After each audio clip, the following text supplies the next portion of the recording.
Katie said, morning. Hey, good morning, matey. You're Function? it's all right. It's like, you know, as always, it's a shame it doesn't sort of save when you got so far in. But yeah, first week was a little bit of a exploring to see what shot us somewhere, and then last week was quite good, a little bit more structured. But yeah, it's just a shame they're not sort of, what's the word? Jeff said, morning, Dynamic. all. Morning, Kev. But all good. Thanks for sorting it out. I was having a look around when I mentioned it to you, and there is some guy who's got a dynamic mission. I can't remember what it's called. Katie said, persistent. Persistent, thank you. Yeah, persistence would be nice. Just having, you know, the ability to change the state when we're finished, sort of thing. But I'm sure he'll add that in as it starts getting developed a bit more. But yeah, as I was saying, there's a dynamic mission some guy's done. I can't remember where it is.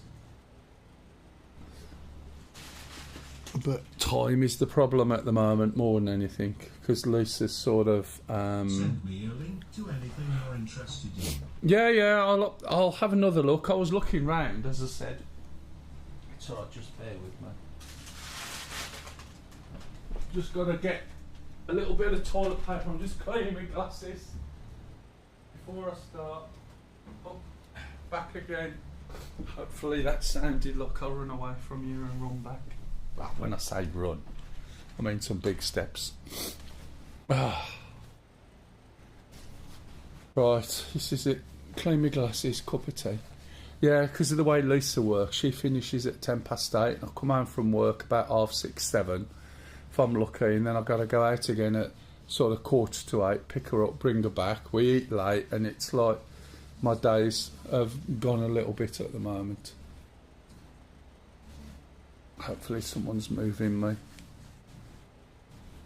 Kev said, been watching a few streamers play the new Battlefield 6. Oh yeah, what's What it? a load of loot, stool water. Spawn in, run round the corner, die. Rinse and repeat. That sounds about right.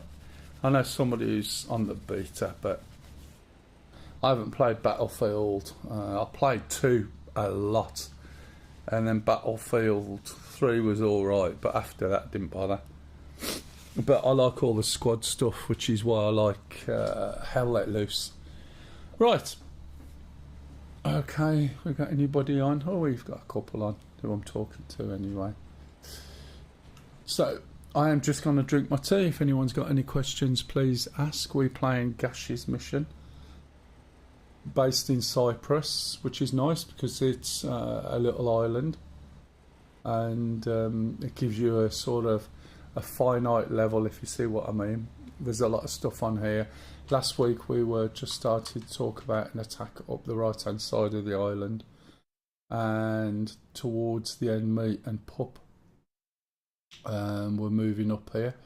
I know just from memory there was something up here on the right hand side. There's something the other side of that lake, and I believe there's this green thing here. There's some over in these trees. So that'll be the first port of call for today so far, I think. I know there's something down here somewhere, but then I suppose if we can clear this, I'm not sure whether we can take over these bases or not. But we'll see. I'll start off in the shark. Once I finish my cup of tea, if anyone's got any questions, please jump in and ask. If you want to join in, you are more than welcome.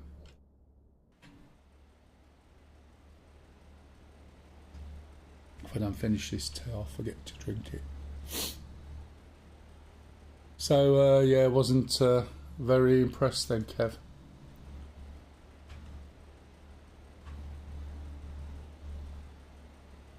What's your date coming up now for your installation? Did you say it's the 1st of September or the 4th?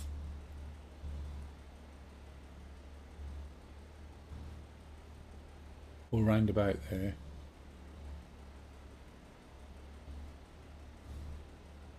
Sorry about tea drinking noises, but it is what it is. As in it's tea.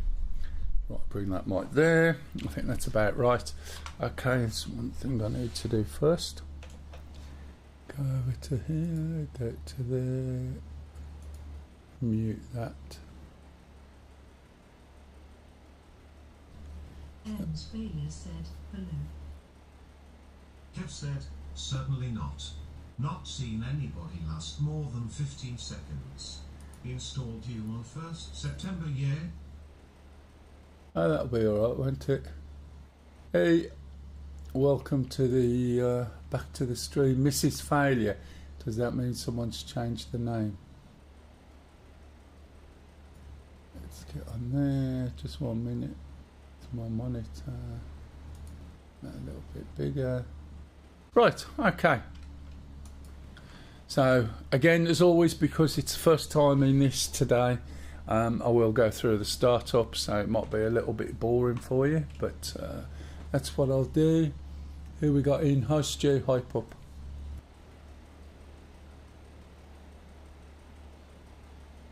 Okay, so I'm gonna get in. I'll go through this at a fair pace. So batteries, good morning CJ, how are you? And everyone's good. How is everyone doing? All good. Going off to the babbies after. Where am I? What am I doing? Oh yeah, down here. Yeah, we're off to we'll be away, and that means I won't be streaming Star Citizen as early as I have been the past couple of weeks. So we've just put on the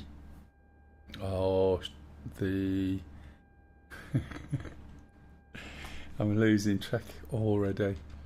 Whatever that screen's called, that gives you the warnings and some hydraulics at the back. Then it's the KF41, then it's the Abris. Turn around and we'll get some fuel going. It's forward, after fuel quantity. Now all good, thank you very much. We're going to put the fuel flow on for the APU. Turn around and start the APU. You can see the fuel flow there, so you know it should all start. As soon as we've started that, we're going to press the brake down, and I'm going to shut the door. Ekran, there you go, Ekran screen and hydraulics. Campaign for DCS I got recently in DCS and play multiplayer dynamics server, but feels like they are missing something. Really? In what way?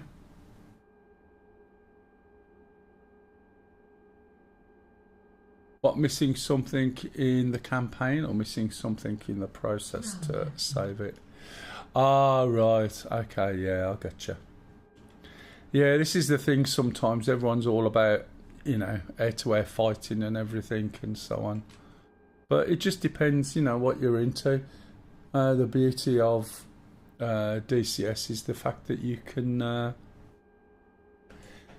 basically do what the hell you like, do you know what I mean? And as people say, if it's not doing what you want it to do, then write a mission, so to speak. It's not as difficult as it seems, to be honest. It just takes a bit of patience, a bit of knowledge. The frustration comes when they update DCS and it no longer works. It's a pain in the ass. Okay, right, so we've got all of these things. We've got power. The APU should be up now. So we're going to start the first engine, which is the left engine, or engine 1. So over here we're going to put on the left hand EEG, left hand fuel flow, and then we're going to press the multi-position toggle switch here down to the left hand engine, so it's one click. Press and hold the start button, and then we're going to zoom out so we can see the power. So when it's on 20%, here you are. All good, thank you, matey. Then we're going to lift up the left hand engine cut off, and you'll see the exhaust gas temperature increasing. So this is getting the engines going. Thank you for the 16 long months of subscribing. 16 months, thank you. Mel said, thank you for the primary sub. I haven't had any 16 months is really appreciated. no, that's not too far. Or is it? Oh blimey, there is a big delay here. I haven't had the nod yet for my 2K. Thank you for the 25 long months of subscribing to Kettle Barbie. Oh, thanks Barbie. Hi Barbie. I haven't had my nod yet. Okie dokie, matey. Really appreciated. That reminded me, let's pop up. Said, I may jump on a bit later.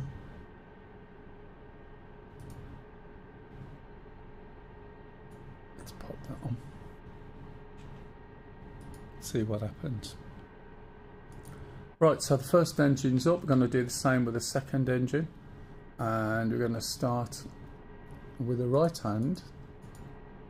And the right hand fuel flow. Look down here, press the switch to the right hand.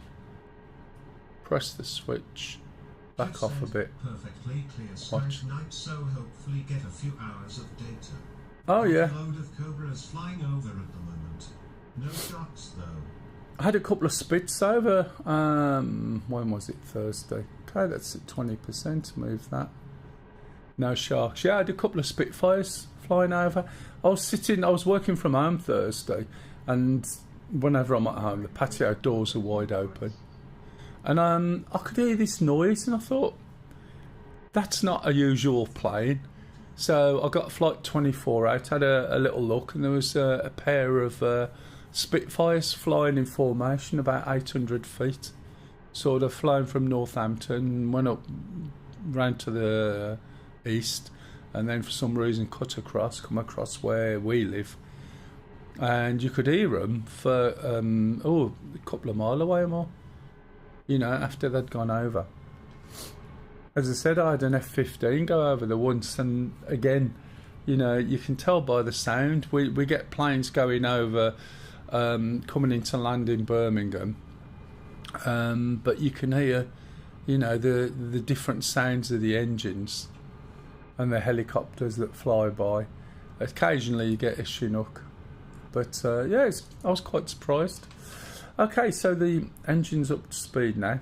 Now, one of the things I'm going to do is switch on the intercom and the voice horn, and now I'm going to put the engines into work mode. I wouldn't be doing it this way around in the Shark 2, but in the Shark 3 we've got to align the system, so we'll do that at this point. Okay, we're going to move the throttles up by pressing the page up key twice. There is no button to do it, and for some unknown reason we got no audio. Possibly you may have heard it, I didn't.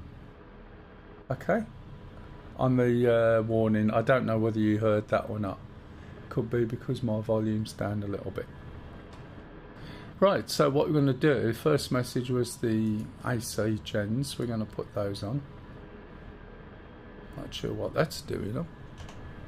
Unless I've just actually done the wrong button, which I haven't, nope. So put the AC generators on. We're going to switch on the navigation system here. And then we're going to turn around and switch on the INU. If we look in the hood, right, there's nothing there. So there was no DNS data, and that's navigation system, possibly Doppler navigation system, rather than domain name service, which is an IP thing. We're going to look round, we're going to put on the INU, and then we're going to take 3 minutes for this to align. So if we look here, when this little warning is on, it's aligning. While we're waiting, we'll have a little look on the map, find ourselves. We press the triangle. It's always about finding the triangles in, is find ourselves things from what I've seen. So we press on there, and we're heading 300 degrees. If I zoom out and find where the map is, could be out to the right, here it is. You can see that we've got magnetic variance of 5.3. So the magnetic variance basically is a measurement of the change in where magnetic north is relative to the position you're at. So that is variable. When we're in Caucasus, it's a completely different number. If you don't deal with that, then you're going to find that you get issues.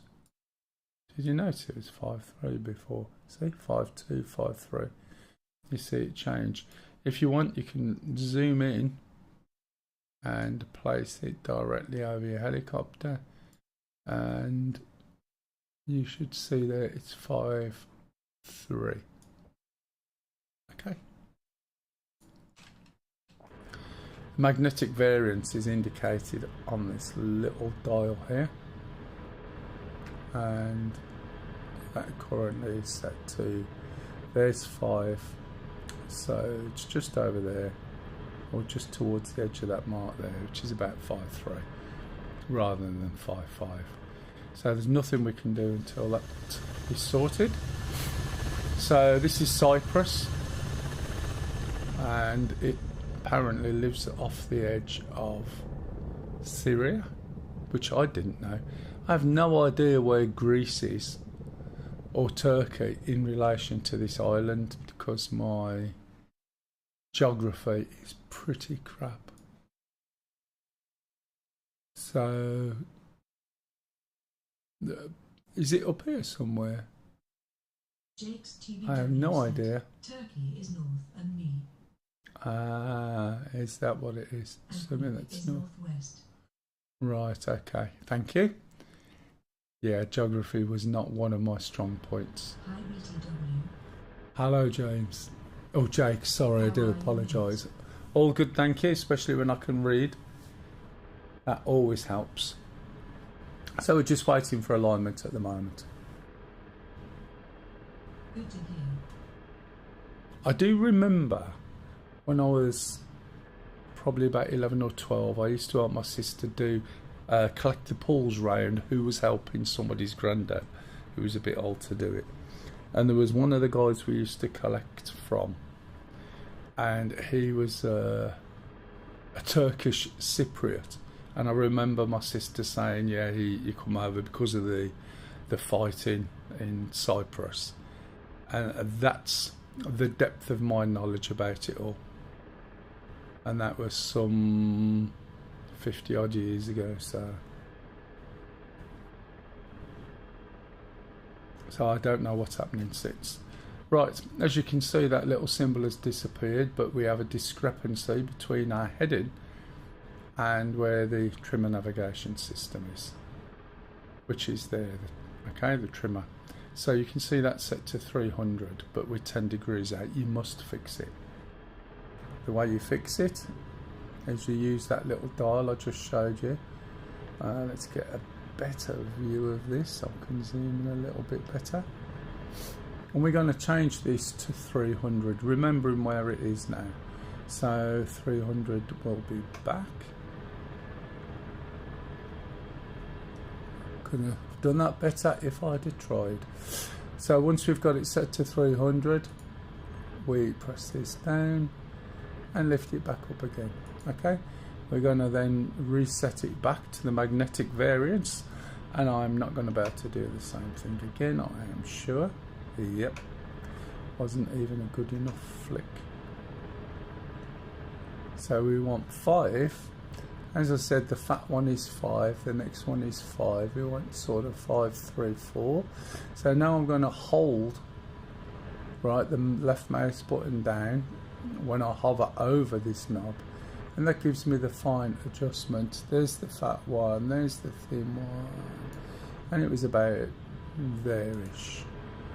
If we look at the hood now, we can see that's all aligned. Okay, now we've done that, we can just carry on start up. Anyone got any questions so far? Put on the VHF 1, 2, data link, VHF talk, the data link on the navigation system. What number are you, pup?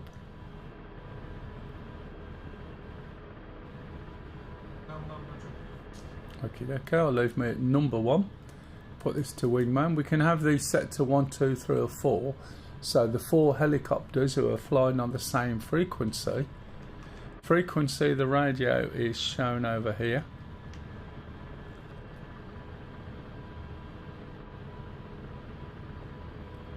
which is 128,400. I was looking there thinking, this looks all jumbled up. What the hell is this? Okay, so as long as you're on the same frequency, if you set yourself as a wingman and a number, you should be able to send targets to each other. Okay, we need to put these lights on. So you've got pitch hold, bank hold and heading hold, which smooths out the inputs to the helicopter. I'm going to put the seat ejection system on. I'm going after those tanks on the right hand side to start with. Put the... Yeah, because it's something I'll remember where it is, and I also remember there's a SAM over to the left just beyond the lake, so we need to get that next, and then we can push forward more. We've put the seat ejection, we've put the fire extinguisher on. If we turn around now, we've got the L140 laser. Put the countermeasures on. If we look round, let's see. Okay, that's all on. That's on. That's on. Okay, so we don't need the APU now. We press the switch with a circle around it. And we also turn around and now we can drop this little cover down. Drop the APU fuel flow. And that's it, we're ready to move and load. Now, excuse me.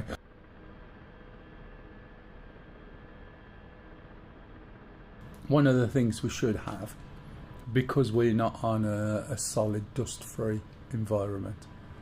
If you look up here, there's dust protectors. Okay.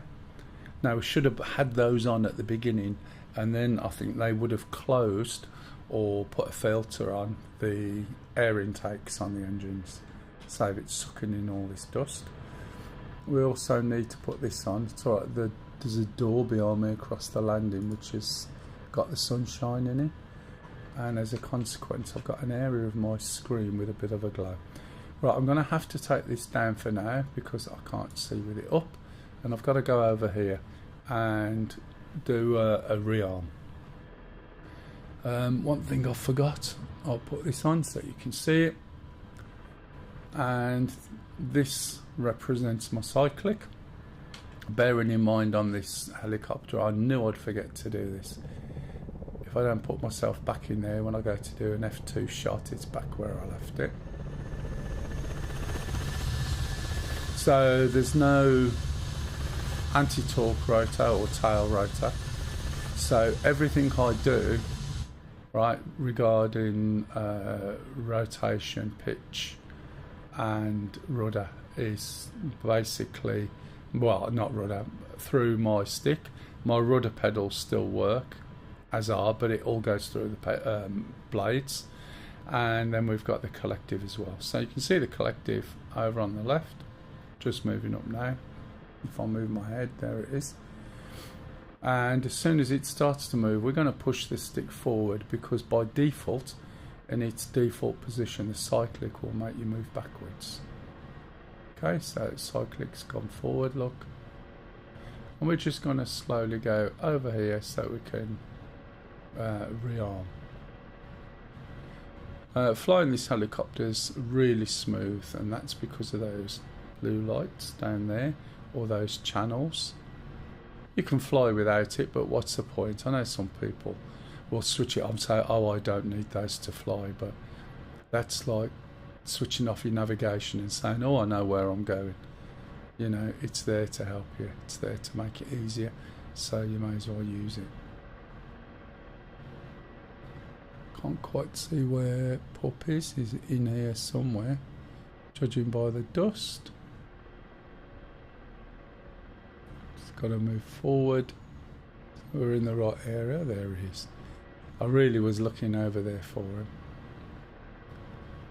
So I'll just pop this down. We're going to make a radio call, and we'll get some weapons loaded up. Okay, so call up the usual radio function, select your loadout.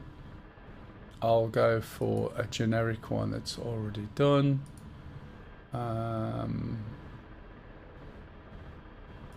for desert camo. I'll take these off, remove payloads, just extra weight, say OK, or move the fuel up I'll last a bit longer. Ran out of fuel last week. Now I've asked for a refuel in rearming and I've got nothing. And the reason being is there's a little radio system over here. You can hear how noisy this helicopter is. So the ground crew won't hear us. So we're going to turn the radio to the ground crew. Now I'll make the same request again. So we're going to put the fuel up. Kind of get the same loadout. Remove the payload. Change this to black. So okay, and now we should get copy. So I don't know why you can't hear the voice at the moment. Again, it could just be the volume in my helicopter. So you'll see loading in a minute. Now it always loads the fuel first. So if you're sitting here waiting, like we are at the moment, it's because the fuel will be loaded and you can't really see what's happening. It's just told us it's complete. So now it's going to start working on loading the weapons, which you'll see appearing soon. We've got some rockets and we've got some laser guided missiles. The blades on the helicopter, the top one rotates one way and the bottom one rotates a different way. That means the leading edges are on the opposite sides, and it means when we move forward we also get lift appearing on the different sides of the rotor. So when we're moving, I'll show you how the top one, the lift is on the left, and the bottom blade, the lift is on the right.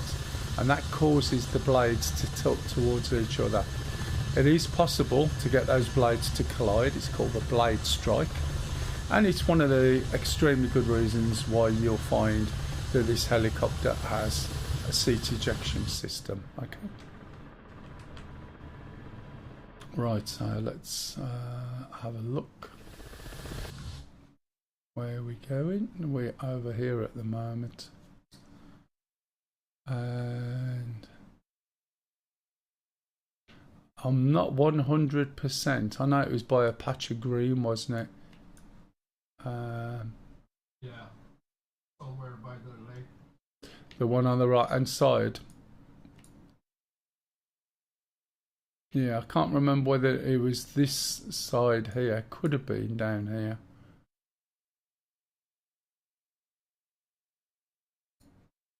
I'll put an arbitrary mark so we can have a look from there.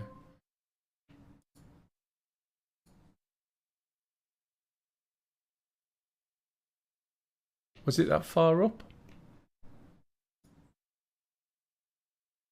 I think it was. Yeah, maybe somewhere around there. And then it's off to the right, isn't it? So I'll go direction. I'll use these two parallel lines and right click my helicopter, click in the middle of my circle, and I've got a course there of about 310. Okay. Right, so as we start to move, one of the things I'm going to be doing is disengaging the trimmer. So we're going to take off in a minute. Now I'm holding the trimmer down already.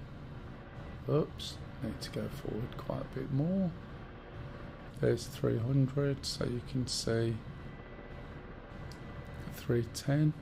As I said, it's a little bit difficult because of the lighting at the moment.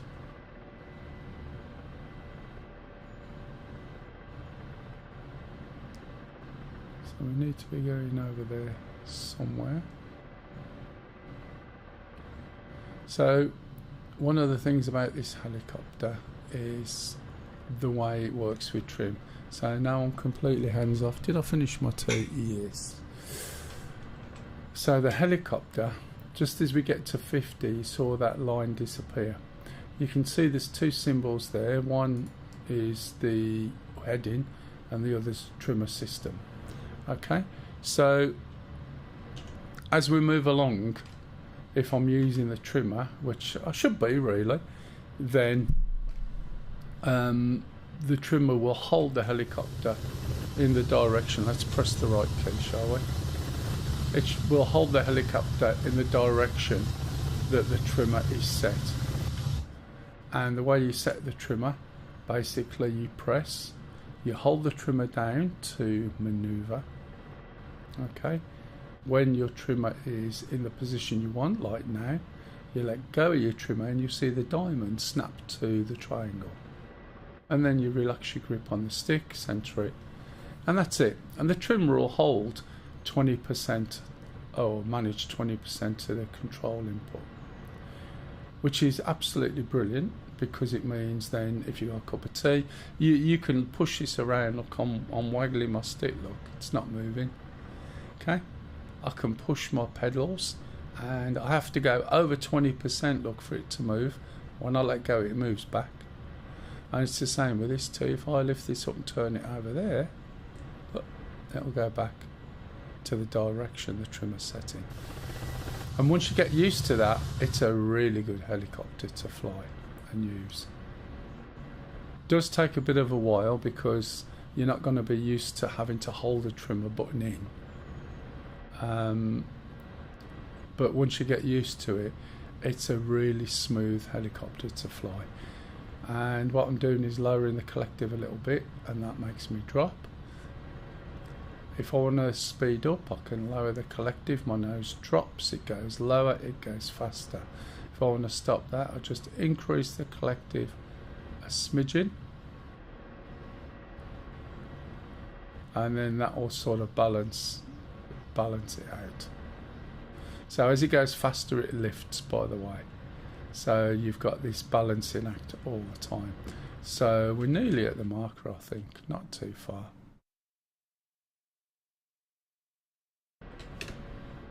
Not too sure, Pup, as I said, if I've put the marker too close or not.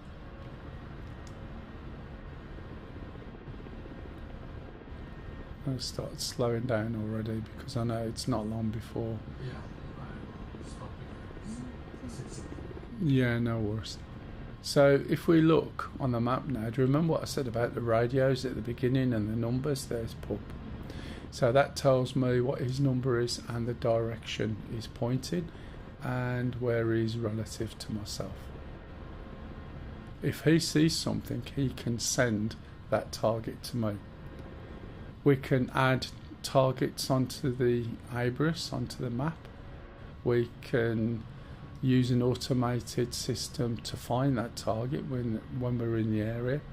We can send targets to each other. So Pup's just scouting that bit out at the moment. I am going to have to just lift this off for a time being because I can't see some of the obstacles in my way. And there's Pup.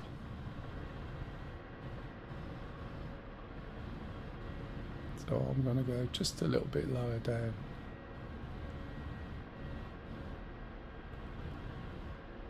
Pup has to fly that high so he can avoid the squirrels in the trees.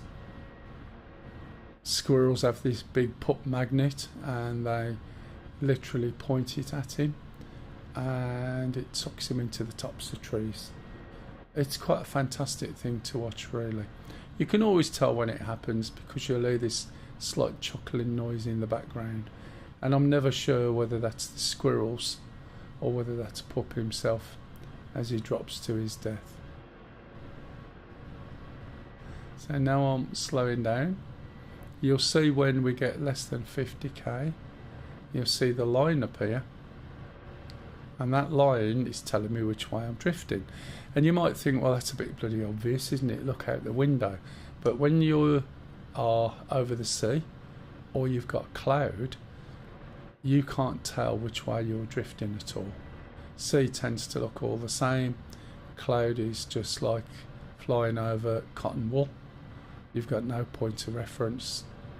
So that indicator shows you exactly which way you're going. There's a little building over here, so I may as well use these buildings as cover so I can have a look. and we'll try and find out where these targets are. Has anyone got any questions? Anyone tried flying the Shark and found it a little bit difficult, or it's not doing what they want?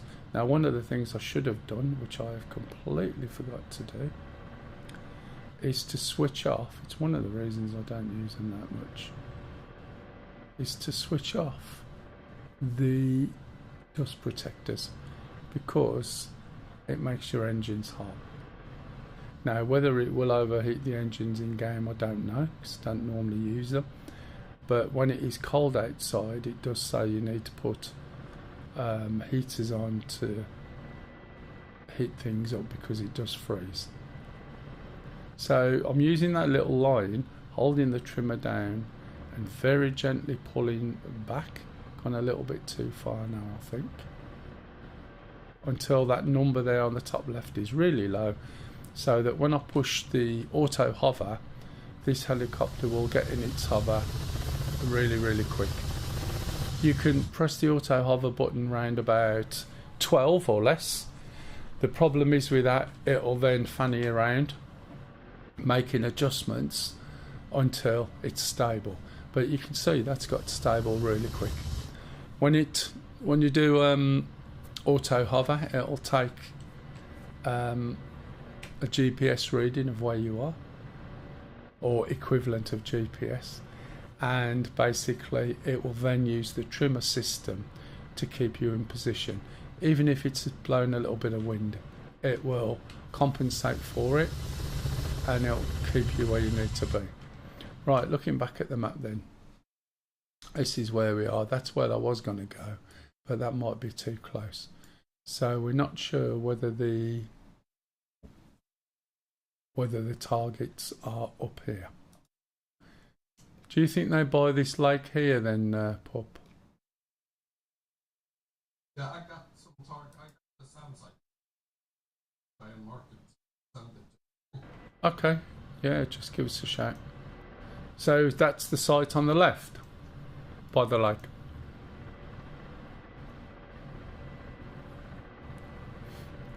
Right, so let's start having a little look. Did you say you sent it? No. Oh, that's all right then. So I'll put this down so you can see. Okay, so what I want to do now is release my Schval. So the Schval is the weapons guidance system, rangefinder, and you can see. Is the audio? Oh, thank you very much for that, and welcome to the chat. Yeah, that's how I stream basically, because it's not the easiest thing to get into, is it? And there's a lot of people who will watch thinking that they can't do it, or it's too complicated, or you have to read too much. So it's a way of trying to pass info on to help people. Thanks anyway. So there's a camera in here. It's difficult to see, it's a little bit dark, and I've got a big bright window behind me. Well, that's the problem. The Apache's not that bad. Unfortunately, on this particular mission, some of the features are disabled. Startup and that is easy enough. Flying it, do you fly helicopters at all? I can't. Monkey House Live, is that what it is? I'm sorry if I've misread that, the colours. Let me go and close this door behind me, or further back. It's got a big bright window. Bouncing. That's better. Right, I can see a bit better now. So how far did you get with the Apache? What was too complicated about it? Right. Oh, right, okay. No, I understand that. All I was going to say is, if you hadn't have flown the any helicopters...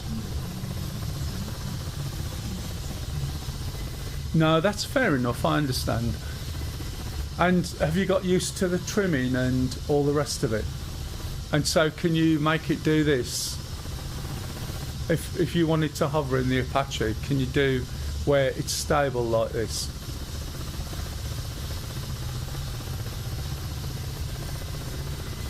It's alright, because once I get... Okay. No, this is a shark. This is easy peasy in this. Seriously. What I was going to say to you, to get your head around the Apache, especially the control system, it's a good idea, A, to know the Huey, because that's your basic helicopter. Let me just turn my volume down a little bit, because it makes it easier for me to... that's better. Makes it easier to hear myself without being drowned out by engine noises. So, if you know the Huey, that's always a good one, right? The Huey is one of the best helicopters. If you want to fly helicopters, you start with the Huey, right? That is it. You learn so much about it. What I would do, if you haven't already done it, first of all, are you through Steam or are you off the web?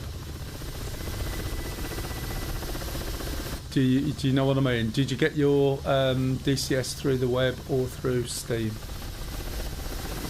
Because there's a difference. Standalone, excellent. Have you used the Shark yet? Have you used your free trial version of the Shark? Because if not, I would get it and just learn how to fly it, right? Don't worry about the weapons at all. Just learn how to fly it. The reason being, right? Okay. You got the Shark with the miles. The reason why I say it is because once you can fly the Shark and you understand the trimming system, right? You've never flown it before, okay.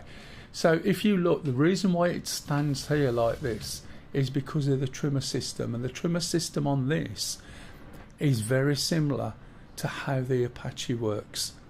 And for the person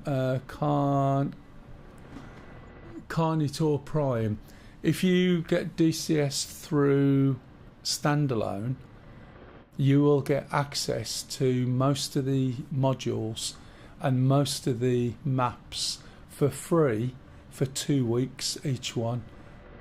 Okay, so they're time limited, but it gives you the chance of trying something, and then you can go through everything it's got to offer, right?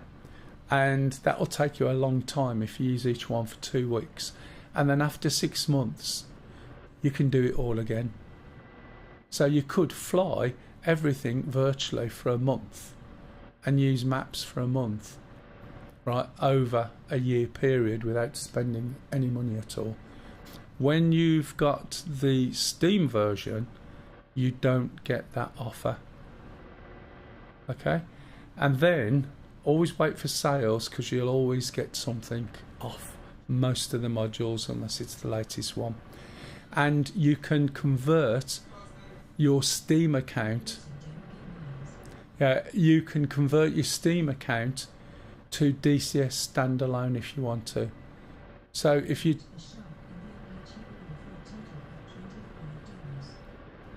through the miles as well, so basically, if you download the standalone and leave your Steam there, it'll use the Steam version and copy over some of the files. You go onto the account that you'll set up on the standalone, and it'll let you bind your Steam into the standalone, and that means you then can't use your Steam account, but you can then get access to all the modules for a trial period, okay, and you'll collect miles as well. So it's well worth doing, to be honest. Okay, so the trimmer system on this is a lot more powerful than the trimmer system on the Apache. So as I was saying earlier, you may have missed, the trimmer system on here will manage up to 20% of the full control authority. Okay, so when I use the trimmer, it literally, I have to move my stick or my rudder or everything more than 20% to get it to react, otherwise it feels like it's resisting.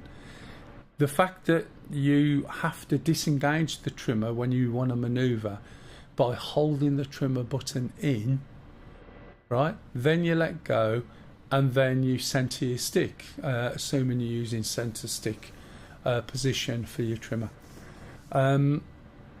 With this, it'll hold it 20% in any axis. With the Apache, it's a lot less. It's something like 4% for the horizontal axis and about 6% for the pitch. So you haven't got that sort of, what's the word? You haven't got that sort of leeway with it as you have with a Shark.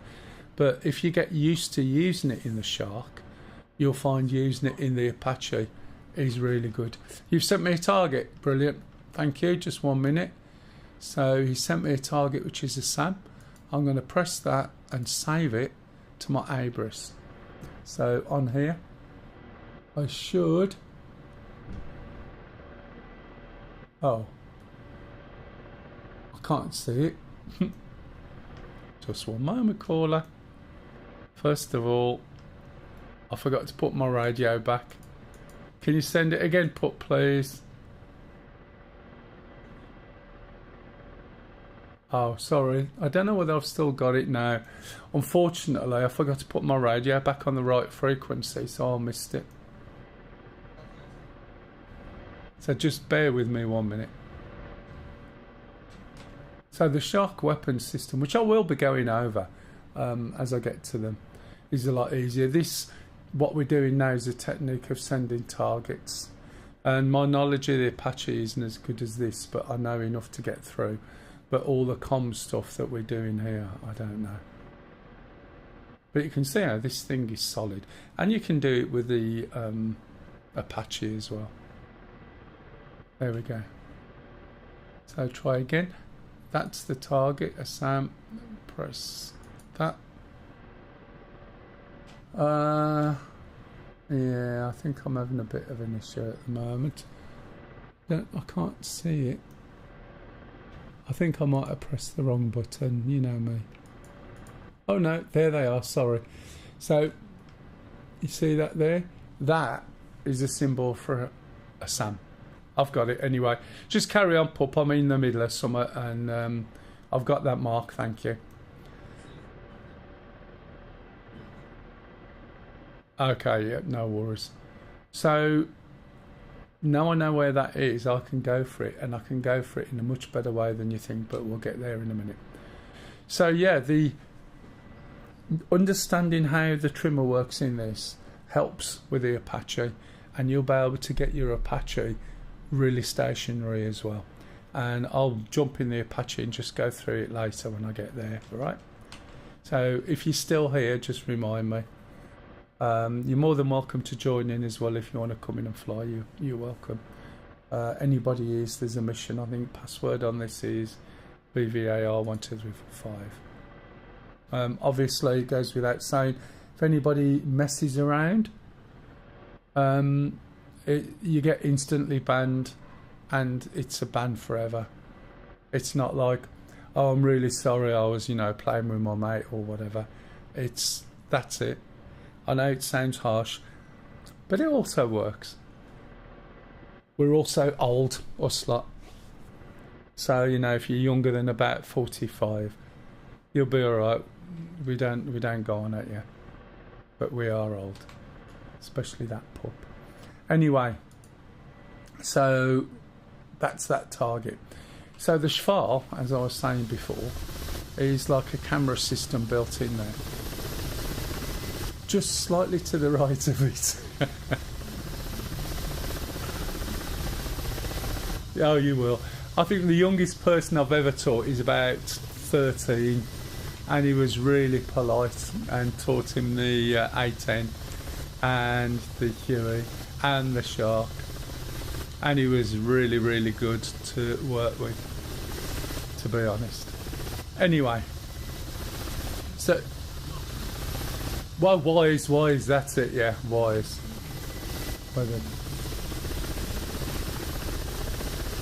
I don't know, you're fine. I think we might have somebody who's a bit younger, probably Yam if he's still watching. Although I don't know, I think he could be older than I think. So there's a little laser there, and that laser acts as a rangefinder, and those weapons on the outside basically are laser guided. Okay. Oh, there you go. I thought yeah. See, you look a little bit younger, mate. Probably another couple of years and you look like an old fart, but hey. Right, so why does it feel like one of my radio systems aren't on? Just sound a bit odd because that's telling me something's firing. Right, so I'm going to release the Schwal, right, and there we suddenly see a circle here and a camera come into view, and we can move this around. Okay, you dead already? Was it a squirrel? Oh, it was a squirrel.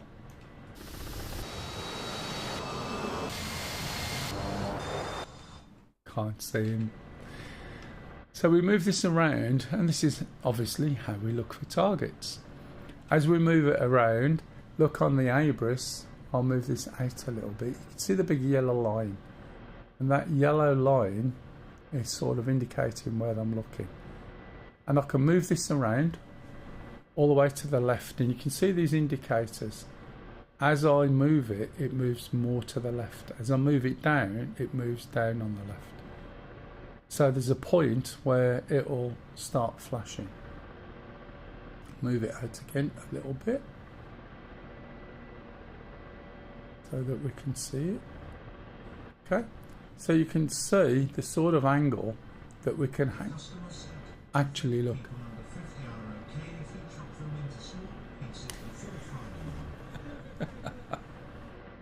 This is a Syria map, but this is on the island of Cyprus. Okay, sorry for the YouTube. The quality is much better. It is streamed in 4K, but there's a bit of a delay. Oh, is that? Oh, I thought that was Rick. There's a bit of a delay on the text, and I don't always see it straight away. So just bear that in mind. When we go around to the right, you can see we can also go all the way around at the same angle. Now, I'm not moving, okay? It's just the camera. If you look where I am, I'm just there. So if we've got a laser on the right hand side there, and I want to point my weapons at it, there's no point me having a laser pointing one way and the weapons looking another, because they won't hit it. They need to ride the laser. The other thing is, if I want to look all over to the left, I want to look over here for instance, and I'm in a really good hover at the moment, so that's a bit of a balls ache. However, they've thought of that. We've got something called auto turn. Oh, let me show you the hood as well. I haven't got to that yet. If you're looking through the hood aiming your gun, right, or your weapon system, if you notice there, this is your camera. As soon as your camera moves away from the hood, or the hood's out of view, right, you'll get a box, and that box shows you the extremities of where the camera can go, and it'll start flashing when it's on the edge, just so you know what that is. Now if we reset this Schwal and we go down to the left, there is something called auto turn. Now if we release the Schwal, you'll see the helicopter wobble just a little bit, and we'll bring this down here. First of all, I need to make sure I've got nothing in my way, and what I'm going to do is look down here, and I'm going to look over to my left, and if you watch this indicator, each time I start moving, this indicator goes back to the middle. However, you can see on the camera, let's move it over here a bit, that the camera's still looking where it was before. Okay, so what's happening this time is every time I move it, the helicopter is turning to match where the camera's looking. It will only turn when you let go. If it's windy, imagine the wind is blowing from that direction. If I turn this as far as I can before I let go, the helicopter's going to turn around quick. If the wind is blowing from that direction, it's going to add extra pressure on the helicopter and force the helicopter around faster. And the problem is with that, there's a chance it will blow you out of your hover. Okay, and if you're using buildings or other obstacles to cover yourself, you're going to find yourself colliding. So just be aware. One of the things I do when I'm doing this is I never move it much at a time. So if I'm looking, I'll do a little bit and then stop, do a little bit and stop. You don't need to stop for ages, but it stops the helicopter from trying to move too much and blow itself out of the hold. The other thing you've got on here is two levels of, you've got a wide and a narrow view, which effectively gives you a zoom sort of view. Okay. Now, because this helicopter has technology on it, I can utilize some of these features, right, to find this target. So again, I'm going to hit the reset button so the file's put away. I'm going to switch the weapon system on, which I haven't switched it on yet, which is this switch here. And then I'm going to come to here and switch on the master arm. The weapons I've currently got selected are indicated in this here, and these little lights tell me which store I've got selected. So on this little diagram or instrument, that's better, I've got the outer, which has got the Vickers on, and I've got the inner, which has got the rockets on. When neither are selected, it would normally just show the number of rounds. We can see the number of rounds here. So there's 24 times 10, 240 rounds. And if we look down here, we've got HE for high explosive or armor piercing. We got 220 armor piercing, 240 high explosive. We've got 12 Vickers. We've got 40 rockets. Okay. On the Shark 3, which this is, you've got an extra station, and it's because the Russians stopped them from bringing out the latest version, so they did a lot of work. This model is 10 times better than the Shark 2. Did a lot of work on the Shark 3, which was an upgrade, and something was going to happen over in Russia. They stopped them from using or selling this on now, so they couldn't finish it. So what they've done is they've got the model and they've added some bits on that didn't exist on the real Shark, on the KA-50, which is mainly the extra pylon there, which you can put anti-air stuff on. So the KA-50 never had that in real life. I'm not going to sort of cast any guesses as to what was going on in Russia at the time, but you can imagine if you spent hours and hours trying to design and build something, you've got all that working and then now you can't make any money on it. So you can understand why they've done it. Right, so I've shown you this auto turn and I've explained the system to you. We've also got a laser, so I'm going to switch the laser on. That's my rangefinder. I'm going to switch the auto turn on. Now Pup sent me a target and it's out there somewhere. If I select the target, across the top here there's 4 symbols. This is land, this is SAM, this is something else. That can be anything. So these we would usually use for tanks and vehicles. This is SAMs. That could be anything, could be a lamppost if you want. And then this is an ingress point. These numbers represent the helicopter. So if I was to send Pup a target, I'd select number 2. I'd get my target and send it to him. Okay. He sent it to me. So you saw me select the target and then send mem, which saves it on my Abris. Now I'm going to utilize that to get my helicopter to point at the target. So the first thing I need to do is click this that represents the SAM, and you'll see down here the SAM should be flashing. When it's flashing, it means it's selected. So now what I'm going to do is press this button here called DL Ingress. So now, with this auto turn selected, I'm going to press the release button for the Schwal, and you'll see the camera appear and point straight at that target. Not only will it do that because I've got this on, if it's outside my scope of view, the helicopter will turn to face it.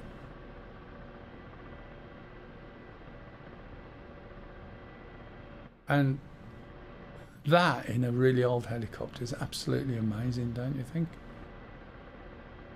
Now I've got my rangefinder on, it's telling me it's 21.3 kilometers away in that direction. If you look at the weapon pipper, you've got 3 marks on it. This is the weapon pipper for the Vickers. You'll find weapon pippers for the rockets as well, and a weapon pipper for the gun. And the way they work is this. This is the 12 o'clock home position. This is the shortest possible range, and this is the furthest possible range. The Vickers at this height will normally go around about 7.1 kilometers. Now you might be looking at that thinking, hang on a minute, so how does that work? Well, when the camera is close enough to us, let's move it over here, right, and I use the enter key. I haven't got it on my thing. It's giving me a range. Okay, it should be giving me a range, and you can see that it's creeping around there. That's over range, right? And that is under range, so it's no point firing a missile at it. Move up here, and that's within range. And you see this circle. Let me just get rid of that target. I think it's giving me the range to the target all the time over there. You'll see how it moves, right, with the position of the camera, or should do. Trying anyway. Okay, so that's how you can tell whether your target's in range. When we get to a target, I'll show you a little bit more. Right, did you find the tanks put?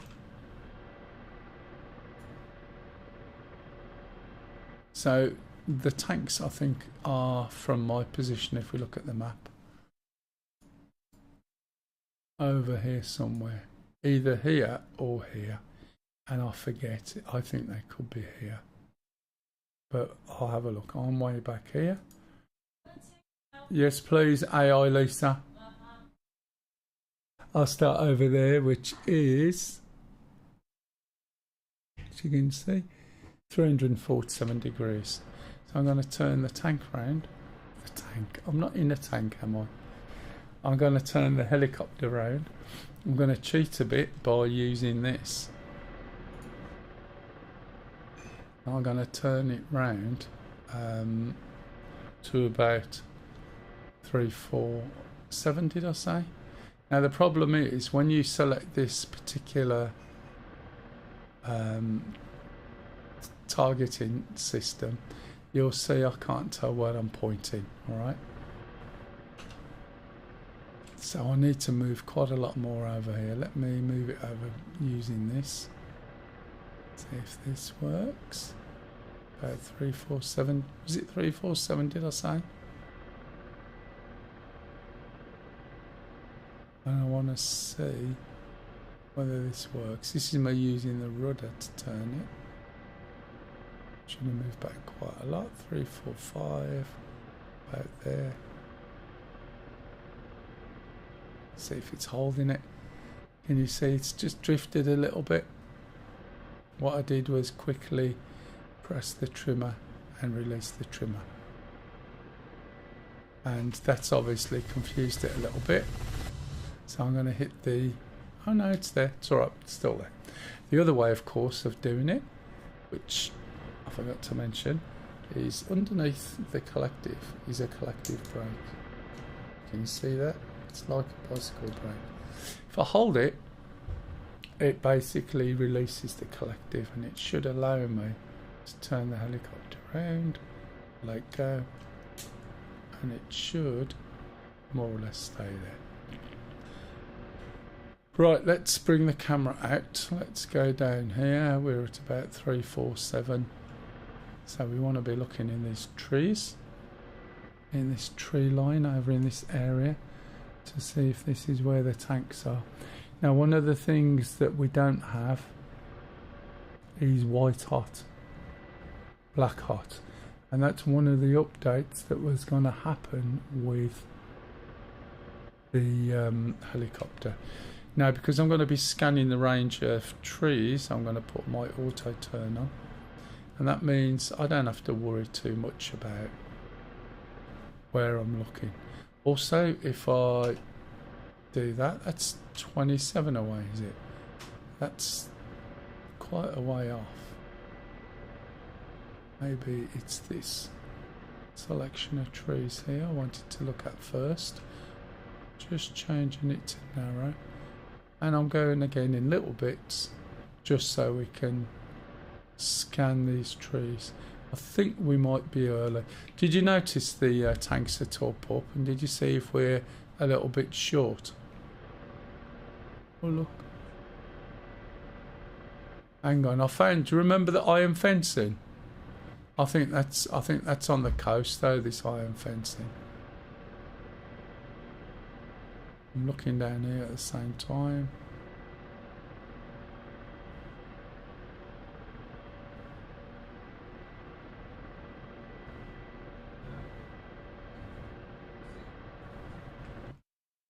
Yep. Yeah, it was round there somewhere, wasn't it? I like where we were hovering.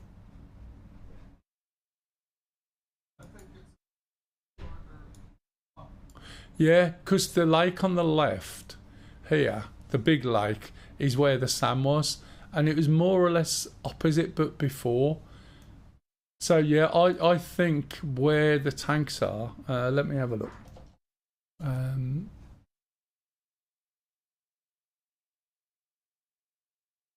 There was a little patch of grass, might be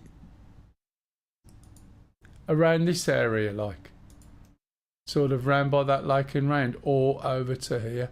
I know they were over this way somewhere. They could be over on this other patch of grass, which is let's see if I can move that. Nope.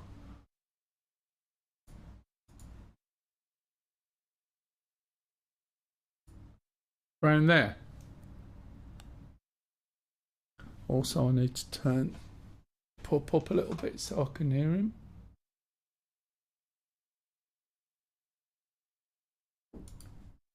Right. So if we look here, we can look this far, we just can't fire that far. So where's the angle on that? 348. So I'm not too far off. Just need to go over here.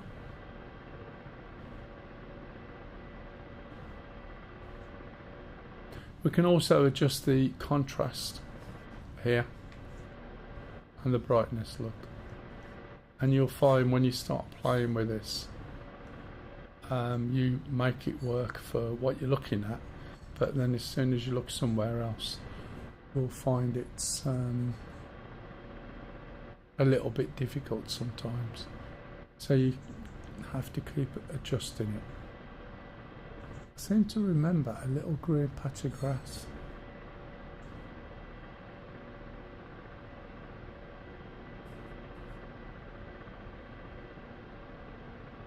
Sure, we'll find them. That's still on the coast.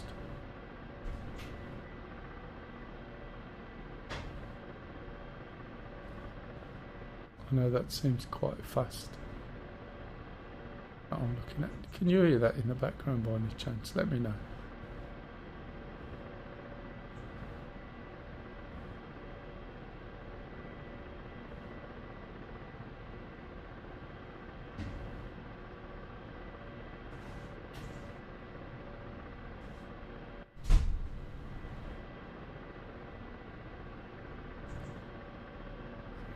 Buildings. Hey Stingy, how are you, matey? Nice and hot enough for you? It's horrible up there during the week. It's really bad. It could be 25 outside, but 30 in the office. We know aircon.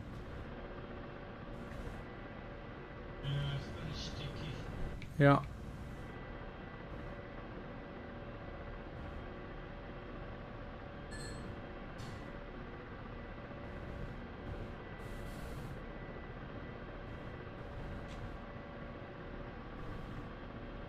See these towers?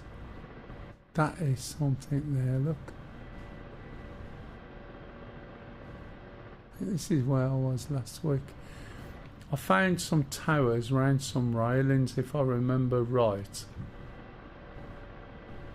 The enemy towers, if you're looking at the right railings of towers on which by the looks of the map they are just north of the towers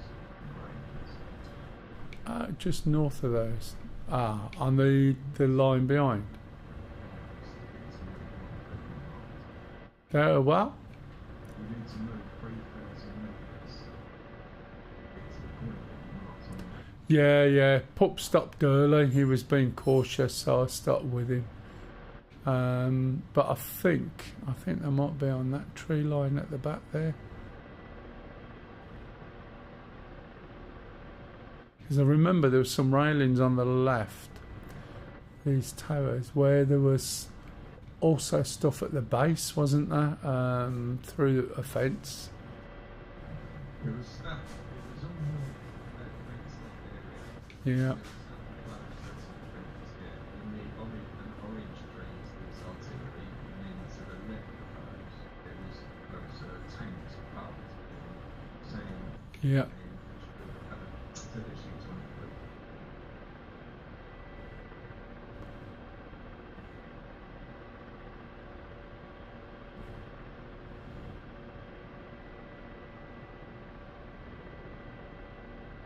I'll move in a minute.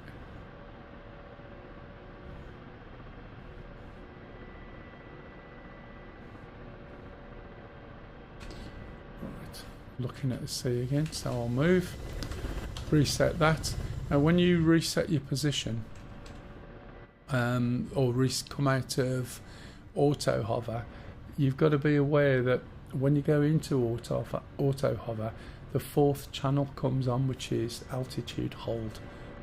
So you don't want your altitude hold on necessarily. Of course you can leave it on and it'll keep you at the altitude you want. So I'm going to move forward to this location. Can't remember where we were. I think it might have been up here.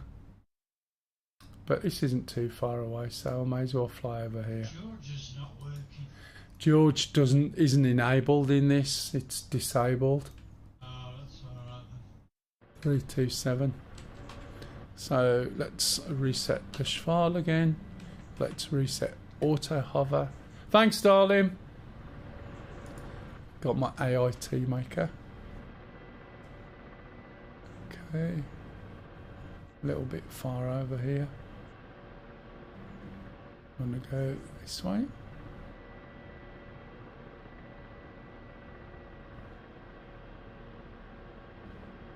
But yeah, this helicopter just flies really smooth with those channels on. Can't go any further forward and get shot down. Yeah, I saw that. A little bit further forward than I am. So I'm going to slow down.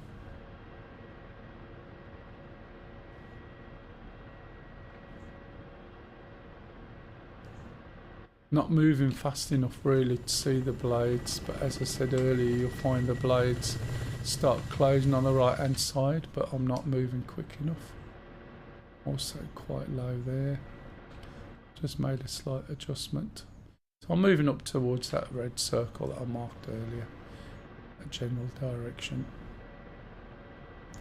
Pups already forward. I'm going to take this off just a little bit because it's difficult to see some of the obstacles, as I mentioned before. See the moire patterns on the no, they're not. Oh, they are, yeah, moire patterns. Can you see on the fence? If you don't know what they are, I think it's pronounced moire or moira. Look them up. It's to do with interference and light, which is a bit odd to see them in the game. But then again, I suppose the principle's the same.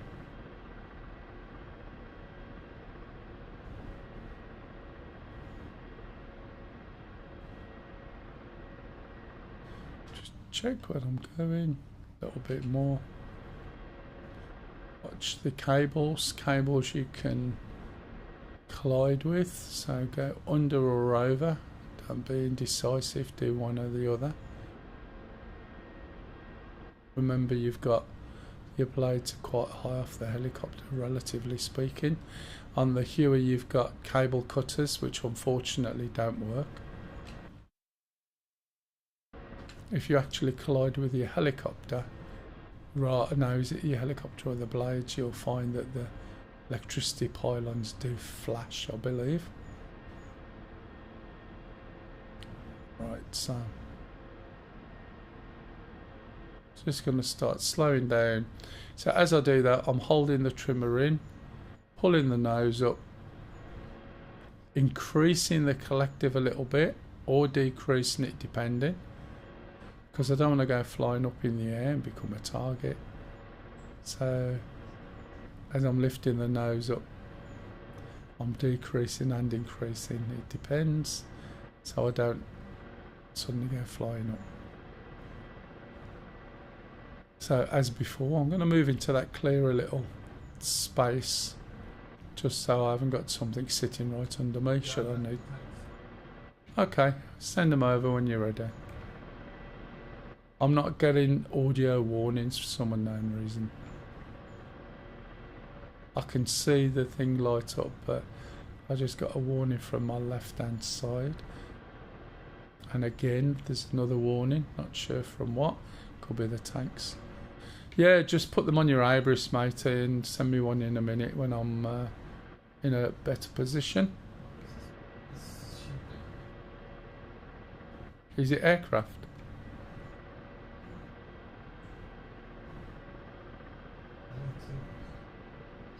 There we go, so slow it down again, look.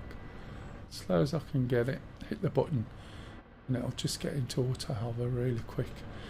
Not sure why my volume is so quiet, to be honest. Something I did forget to do. Oops. What? Oh man, I'm pressing F, can you believe it?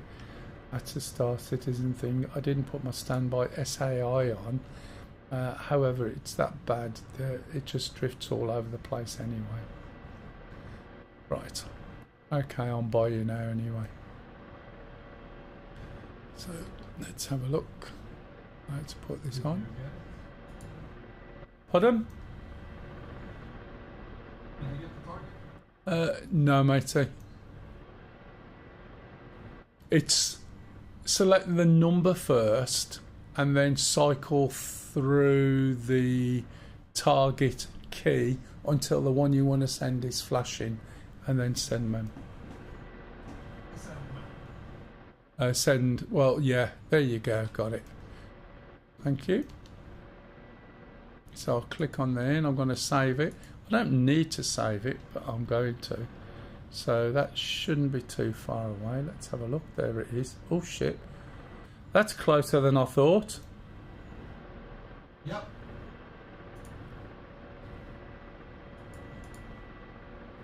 Okay. So, again, as before, put on auto turn. Select the target. I've only got one of them. You see it flashing. Okay. Release the Schwal. The Schwal's already out, and you have to do it when it's reset. So start that again. Select. Select. Hit the button. Off it goes. It's 5.2 mile away, and it'll be somewhere over there. Okay. Now, as you can see, I'm low down. So I'm also, does that look like I'm moving, or is it just my... Okay, so I'm going to increase my height so I can look over here. And I'm going to do that by holding the...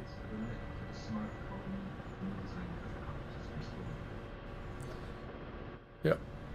So I'm just lifting up slowly, also selecting.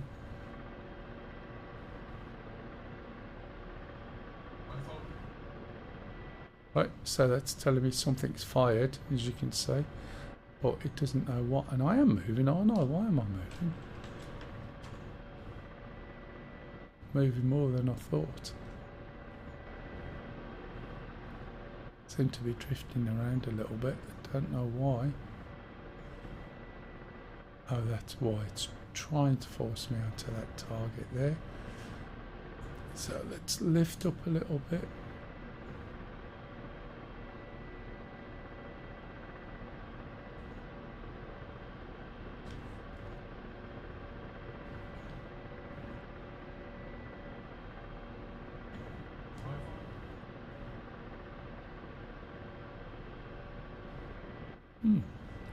Can't see any smoke, to be fair. It's alright, I was off on that target there he did. Yeah, the target is the mark for the furthest one to the west. Right, okay, no worries, no worries. Yeah, I'm aware of that, that's why I'm being cautious.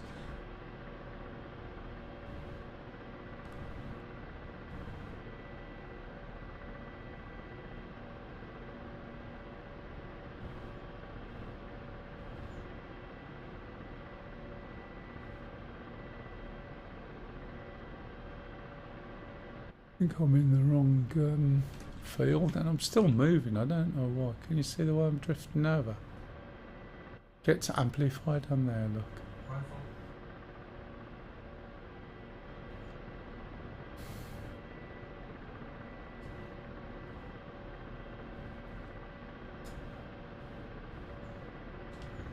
You're still looking so far back.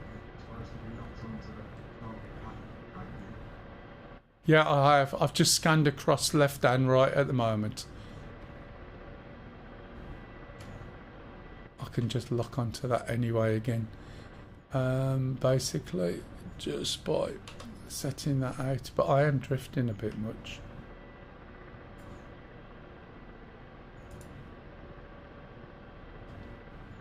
I didn't see the weapons for the FCR. I only saw the weapons for George. I have no idea what's there. I've not had a look. I think... Weapons for George, and obviously George ain't working. Yeah, I think it's because you have to have somebody in there with you. We haven't tested it yet, but I think that's what it is. Even armor, even missiles, like anything you can do is focus on things.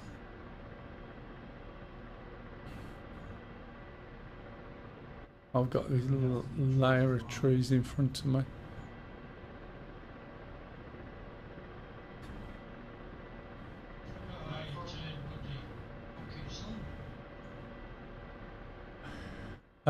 It's usually hat left, is it? Right.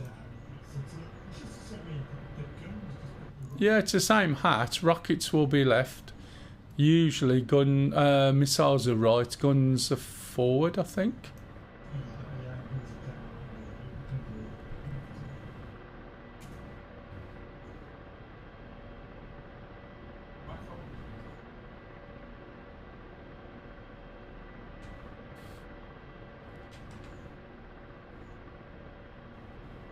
they've got to be through these trees.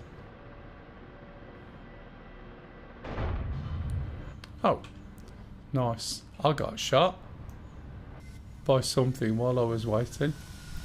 While I was drifting over. Oh, right, by one of the tanks, would you believe? Oh, well.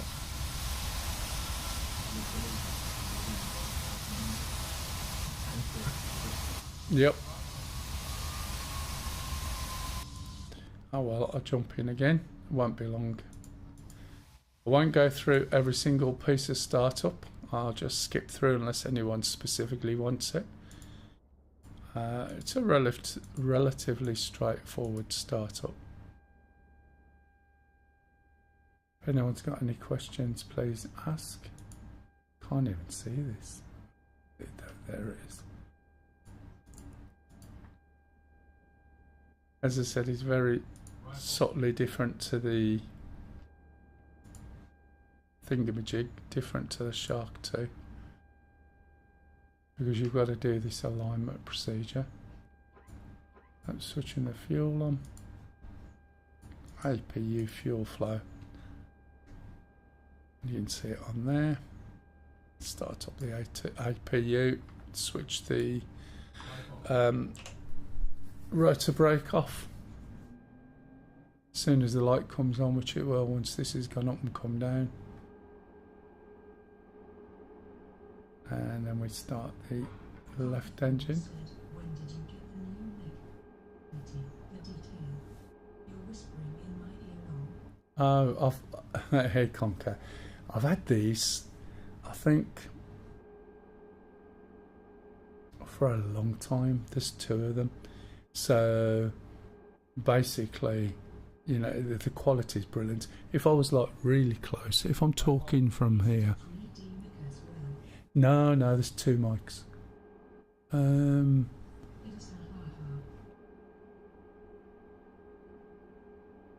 Right, you can't see. There's one here, and there's one here. So these are set like where I'm talking now. So you can see. So you can see if I start moving over here, I should be in your right ear, and then slowly moving over.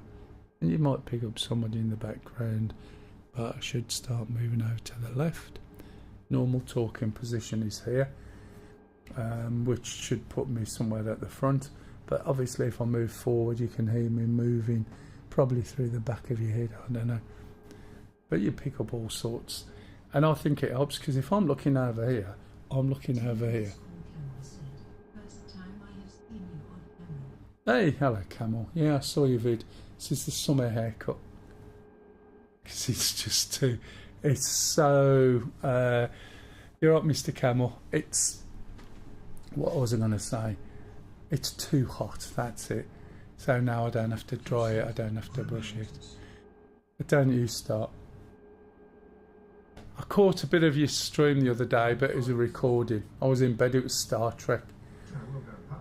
So I couldn't necessarily really get the best benefit out of the 2K, especially the TV I was looking on and the bad signal.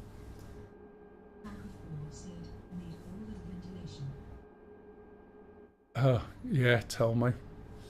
Anyway, yeah, very often the reason why I don't have it on is because it covers things up.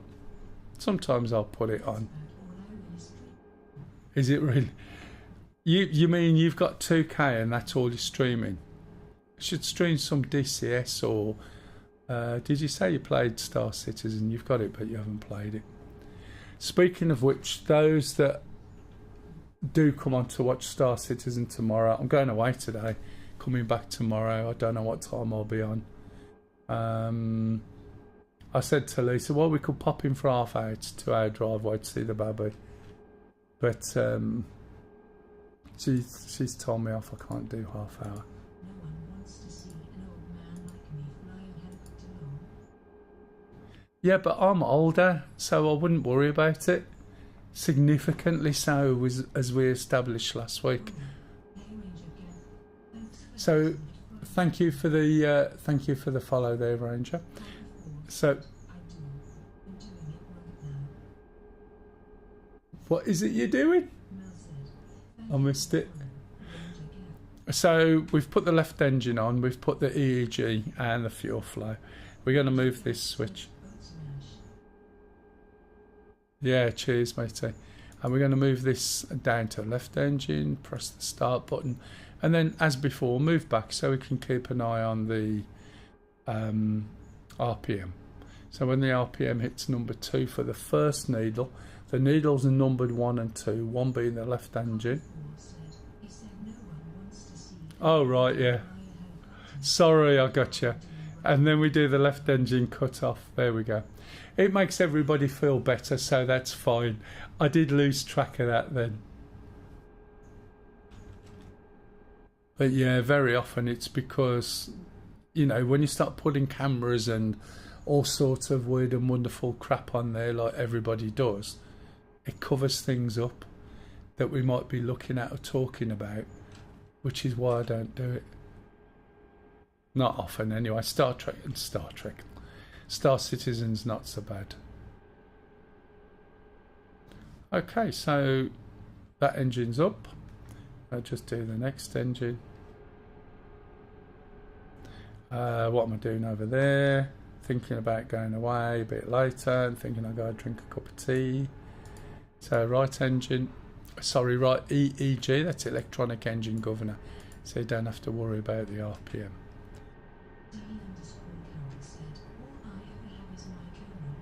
Yep.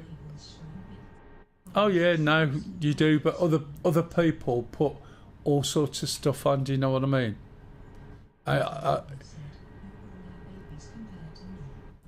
Rain Dog, hello matey, how are you? Yeah, to be honest, I'll defer. I like it when you come on because it makes me feel younger, which is nice. How are you matey? I hope you're well, despite the let's say interestingness going on. Right, we need to move this one over to the right, press the button, pull back, keep an eye on needle number 2 now. And then when it hits 2, we'll move the right engine cut-off lever up.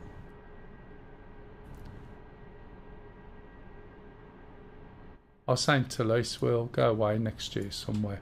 Might threaten to come over to New Zealand, she's never been.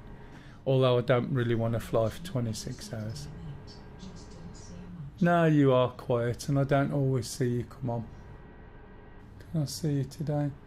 No, that screen hasn't updated. Usually it tells me who's on. You should at least come on and say hello, Rain Dog.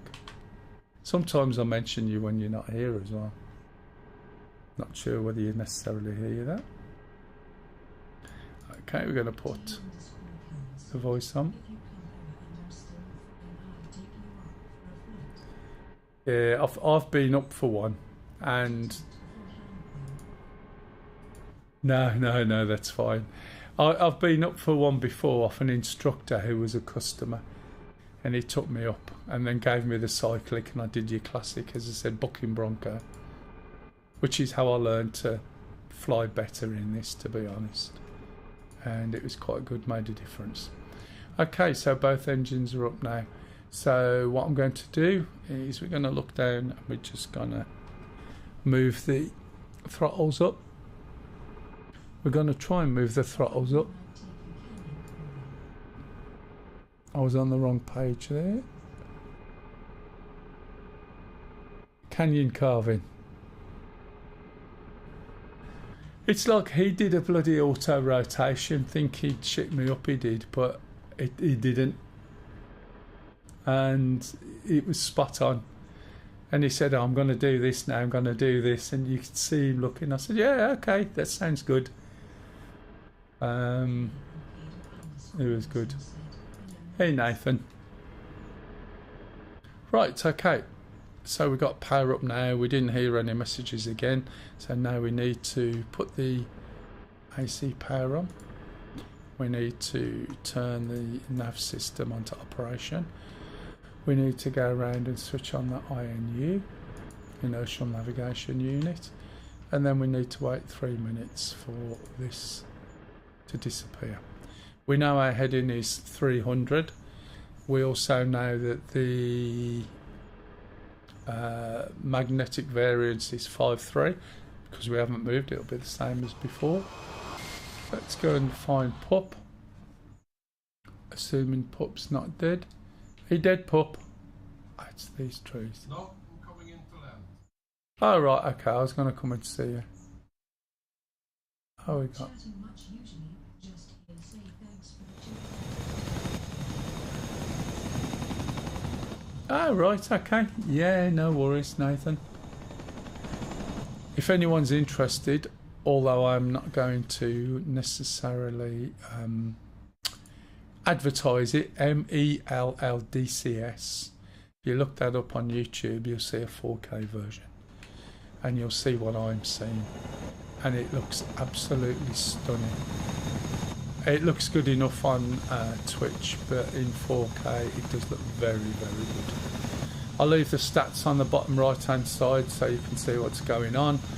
My monitors are capped at 60 because it causes a sync problem with my head tracking when I'm streaming at 60, playing a game at 120. Do you know what I mean? It sort of causes my head tracking to lose sync. So this is Stu flying up the coast. He'll be going to drop some vehicles off, no doubt, and then he'll switch over and go onto a combined arms position so that he can... I've got a cup of tea here, you know, I forgot. Do a combined arms position so that he can drive the tanks and steer the tanks or anything else that he chooses to take.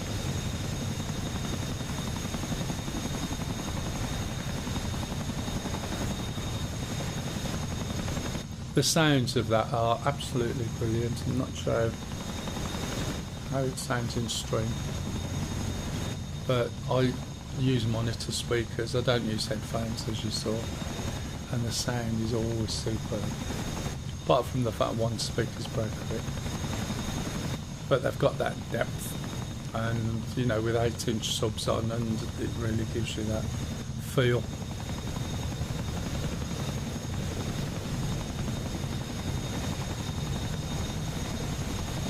If anyone's got any questions, jump in.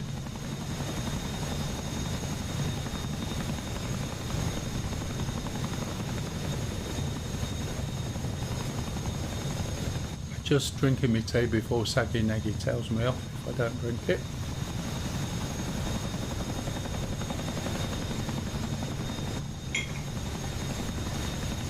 There was a court case going on during the week, Rain Dog. Excuse me. And in the court case, right, it's to do with unborn children having the rights, right? And the one side was saying unborn children aren't people, this, that and the other, which was the same side as unborn children and fetuses are people and have the rights to life. And I was like, yeah.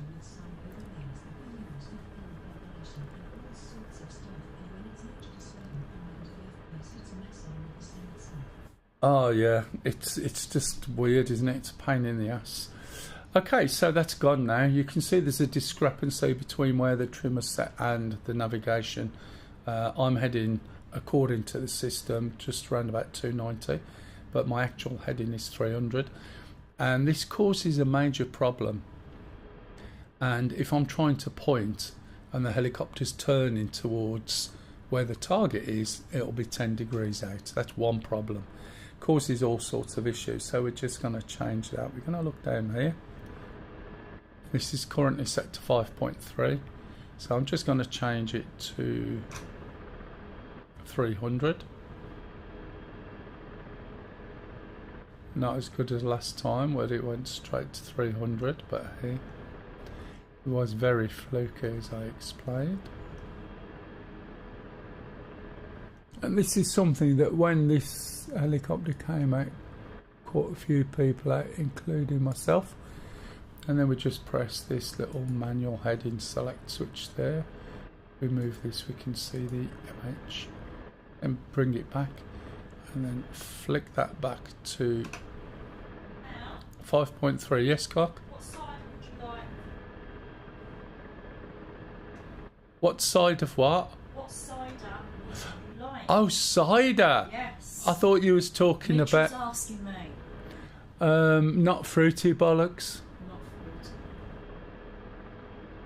So maybe some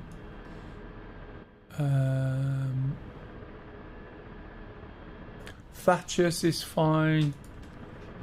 Stowford Press is fine. Aspel is fine. That gives them a choice.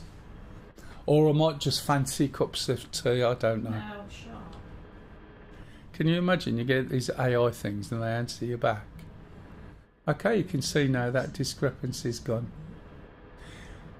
I used to drink Strongbow when it was on draft. A lot of them have disappeared. Does Lisa like pork in cider? Shut up. Just remember we may meet one day and I'll remember everything you say. See, one thing I would advise if you are going to get yourself like an AI bot, right, it might be better to have a different vocabulary set other than Cockney, because it doesn't take long before you're told to get out of the pub when you're not even in a pub. Oh, tell me about What's it. that? What was that? Hang on, it's this is more than just AI. It says that's spicy AI there, Who Mel. said that? Who said that? Go on. He did, Lisa. It was him. It was Who's him? Mr. Camel. Uh-huh. Oh, she's over there now. Look, she's reading. Yeah. I have to hold this little black I thing knew up. it was, do you know what? I was standing behind you, Mel, and all I heard was this bollocks coming out of somebody. And I knew, do you know what I said to myself? I bet that's Kev. That turned round and said, does Lisa like pork? No, it's just, does Lisa like pork Inside inside her? it. I know. Yeah, some people. Yeah. Lisa, Yeah. in Cambridge, where he's from, they use small pieces of pork suspended inside it to give it more flavour, you dozy bugger.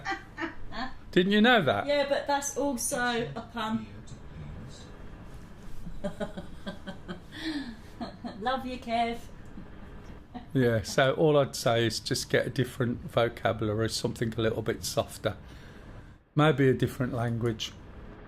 Right, okay, where we got to?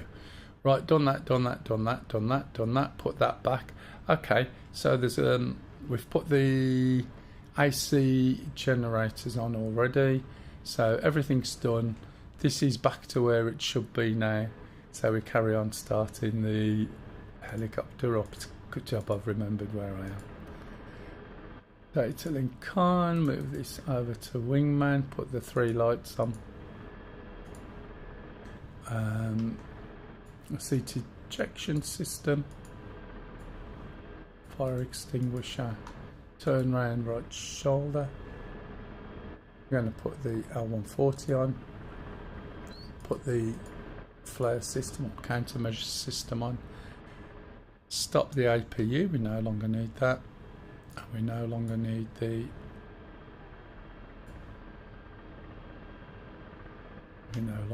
fuel flow. So we'll try again. Okay. Oh, I nearly forgot it again. It's because it's useless. Standby SAI. It does drift to buggery. You'll look at it at one point and it'll tell you I'm sort of rolling on my side, flying parallel to the floor, which is nonsense. Right, so this is where we get the ammo and fuel. Let's put this on so you can see it. You can see what's going on when I press the right button. There we go. So I'm moving the stick forward already in anticipation. I want to go too high, we're just gonna go over there. It's alright, I just let go of my collective then and move my keyboard. I forgot it was still sticking out, and that stops me from moving my cyclic. I decided to move the keyboard off the desk and put it on a little shelf under that pulls in and out, and it's a really big keyboard. It's editing keyboard, so it's bigger than most and it just gets in the way a bit, but it takes up a lot of desk space. Not that I haven't got any space, although at the moment I'm running out. So we're just going to land up here a little bit and then load. Are you just rearming there, pup, or did you crash? Oops. Right. Don't know where pup's gone. Move this over to ground crew like last time. And then request the ammo or the weapons. Move this up and take these off. We don't want them. And then we'll just carry on to the targets. Make sure we get a copy. There we go. Right, so this is where the tanks are, over there. So we were looking too far over to the right. That there ISO container is probably, that was no way where I was. Wasn't that far, surely. Thought I was round here. Oh, I'm probably over there. That could be pup sitting over there. So we just need to find a reasonable range. 3 more, yeah, we could do it from there. I think that original marker wasn't far off, was it? Might even find we can hit that from way back here. Let's have a look. That's 4 miles. 3 miles is 5 kilometers, so could probably hit it from way back there. Right. Anyone got any questions? Everything's all ready to go. I think they're finished. Right, so let's get, what was the bearing? I'll go over the lake. Well, I'm going to go about here actually. So that's, is it 320? No, 310 for 6.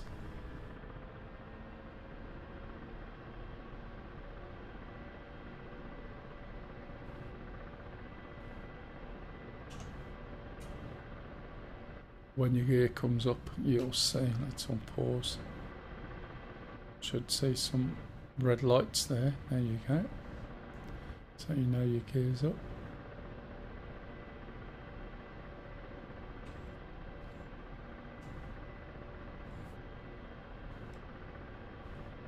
When you come down this little bit, this isn't much of a hill, but with hills and helicopters you have to be careful. One of the problems that you'll find, say in the Huey, I'm not sure what else, but when you go down a hill, typically you'll be up on a hill or going over a hill. When you come down a hill, you unload the blades. Correct me if I'm wrong, Mr. Camel. And what that then does is it basically takes all the pressure out of the blades and the blades go floppy. And on the top, the way it balances on the pin, I always think of it very simplistically like having the lid off a can of aerosol, I don't know, air freshener, and balancing it on a stick. And as long as there's pressure in the blades, it'll balance nicely. When you take that balance out, it will go floppy, and therefore your blades will just slop around a little bit. And when they slop around, it tilts. So that cap tilts and puts pressure on the mast. And it's called mast bumping, and it can shear the mast off. So usually when you're going over hills and going down the other side, you have to put pressure on. And I think, this is off the top of my head, you pull back on your cyclic a bit to put more pressure on. If you don't, you'll start to roll to the right depending on the helicopter and potentially break your mast off. If you're there, Camel, is that correct? Or a little bit correct?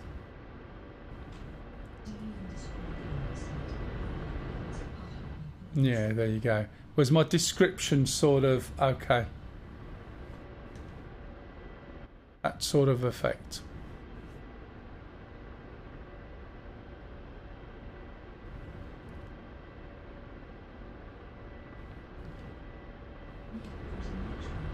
Yay, okay, so I've got something right then for a non-flying person.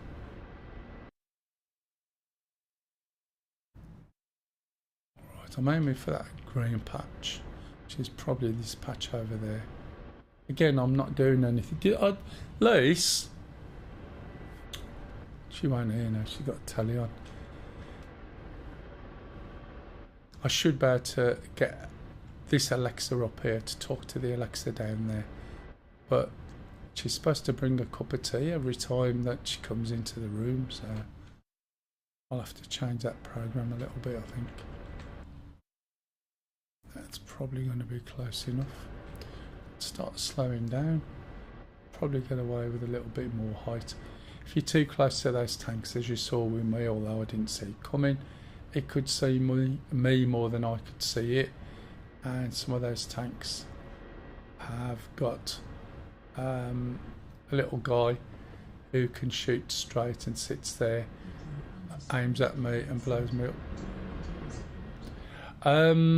We haven't had too much of a problem, but that's probably because we keep sending things out. But you're more than welcome to jump in and have a little look, Yam, and see what there is.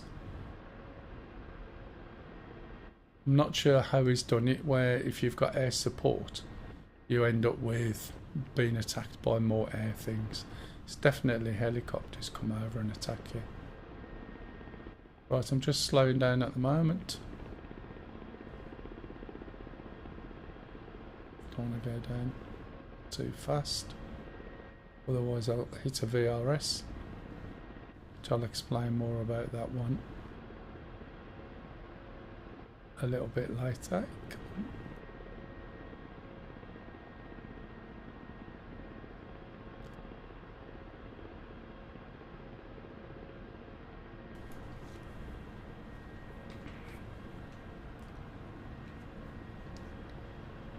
Coming down a little bit quick there.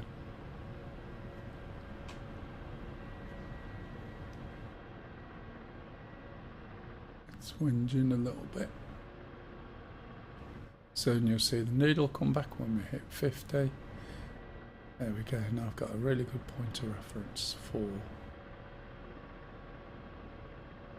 pulling my stick back, holding my trimmer, pulling my stick back, increasing the collective as well. Stops me from...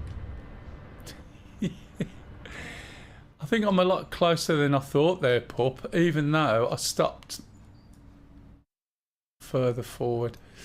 I went further forward than I thought. What an idiot. Shit. I didn't realise I'd gone so far. Just about got out. Probably broke my legs. Ow. Yeah. Well, that was a bit stupid, wasn't it?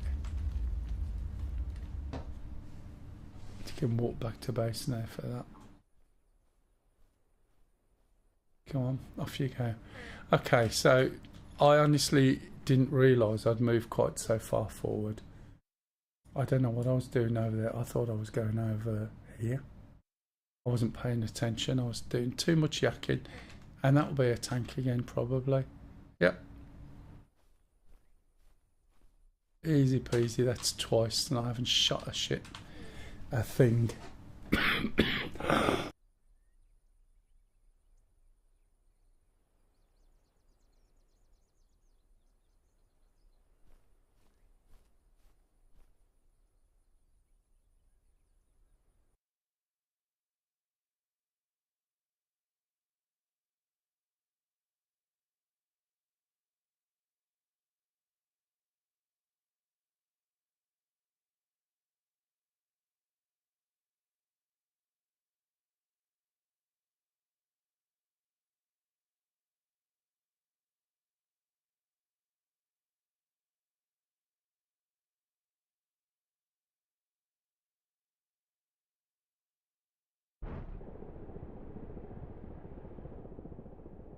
Yeah, I was, thanks mate, I was coughing. Just a minute. So if anyone sees me do that, it's because I was coughing. So I muted the mic and then forgot to unmute. Hey, hello, Mr. Devote. Just 1 minute. Welcome to the stream, by the way. If you've got any questions, please feel free and ask. I don't know everything. In fact, the way it's going looks like I know nothing, but there's always someone on chat who may be able to help you out if you've got any questions. All right, sorry about that. As I was going to say, if you are thinking of flying helicopters, then it's a good idea to learn with this thing. Again, if you download standalone, if you download standalone, then you'll be able to try a lot of these modules for free. But if you got any questions, just jump in and ask. You're not interrupting anything. So this is the Huey, by far one of the most fun helicopters in the game, to be honest. It's very basic, very simple. You've got a tail rotor or anti-torque rotor, 2 blades, a stabilizer, and that's about it. You're flying this more than anything else, whereas on a lot of the other helicopters there's systems. So there's a new task there, so I can go and pick myself up and then take myself off to the hospital, so to speak. Very easy to start up, and if we look up here, I'm not going to bother with all the lights or anything else. I'm just going to look at this panel. I'm not going to adjust any gauges after, and that way you'll see how fast it is to go. AC power, switch it to AC phase. DC power, switch it to essential bus. Main generator goes down. Battery on. You'll hear a siren. That siren's a low RPM warning. If you look down right next to this bright yellow area, there's a little low RPM switch there. So we'll switch that back. Okay, what else have I got up there? Did I not switch? Starter generator stays where it is. Okay, so what we're going to do now is switch on the fuel. We're going to move up this little display gauges to these 2 switches, hydraulics, force trim. We're going to jump over this red cap and we'll see the chip detector, which is going forwards. And what that's doing is checking for any metal fragments, I believe, in the rotor assembly up on the top. We're going to move, let me put this on for you. There we go. So we're going to move the throttle, okay? Now, if you end up assigning the throttle to, say, your left throttle in your game, you can't move it until it's moved over this lock. Let me move the view so you can see. So I can't move this. Hey, Tarfu. So I'm going to turn it. Now you can turn it with a mouse, or the easiest way is with a page up key. So I'm just going to turn it with a mouse, and then I'm going to push my throttle all the way to the top and then pull it all the way back down again. And that's enough. If you've got it up here when you start, you'll get flames out the turbine, and if you get flames out in real life, I think your engine's knackered. So we pull it down, we're going to shut the door. Very easy helicopter to start, so it's a good one to practice in, because when you crash, which you will, you can jump straight back into it again. I'm going to hold the starter and we're going to look at the gas producer. When the gas producer gets to 40, you're going to let go of the starter. As we do that, we're going to see the RPM start to increase, and you'll see that in a minute. Okay, so hold it down, keep an eye on the gas producer. If it suddenly stalls round here, then you've probably not got the fuel on. You'll see the rotor start to go soon, and you should see a shadow. Well, you would if the sun's out.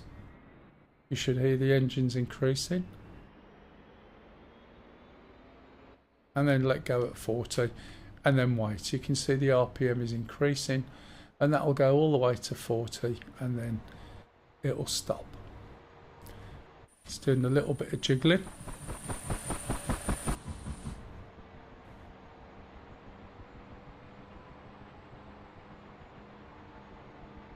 Okay, when it's at this stop position, we're now going to increase the throttle, and we're going to keep increasing the throttle. Nice and smooth, nice and slowly. There's 2 needles here. One of them is the rotor RPM, the inner one, and the outer one is the engine RPM. If you suddenly whack your throttle up, you'll find that the engine can run away. That's really good, isn't it? You'll find that talking about the helicopter sound, you'll see that it'll run away and it'll shear the rotor off the mast. Oh yeah, it is. Sometimes it does some right slapping as well. Okay, and I'm still pushing the throttle all the way up, and it should sit there in the green. Okay, when we look down at the center panel now, we'll see another couple of alarms on. Everything else is off. So we've got the inverter and the IFF. IFF is this radio system over here, and all we need to do is switch it on, which is this knob, and that will disappear. Inverter, if we look back up to the panel that we started with, the inverter needs to go down. Always press it up, goes down, and then the starter generator goes to standby. Not worried about what these displays show down there. One more thing we need to do is reset the master caution. Master caution is a latched alarm, so this will stay on once one of these alarms have come on. And the reason for that is when you're flying, you're looking out here, you're not necessarily looking down here. So this comes on to alert you there's a problem, and then you look down there to see what the problem is and fix it. In this case, there's no problem, it's just part of the startup routine, and because these were on, that's on. So we can do a simple reset by moving this reset button forward. Here you are. If we go back, we can see all the lights. Oh. Who was off? So what? It's worse than me. At least, despite the fact it's bad, I'll get shot down by a bloody missile.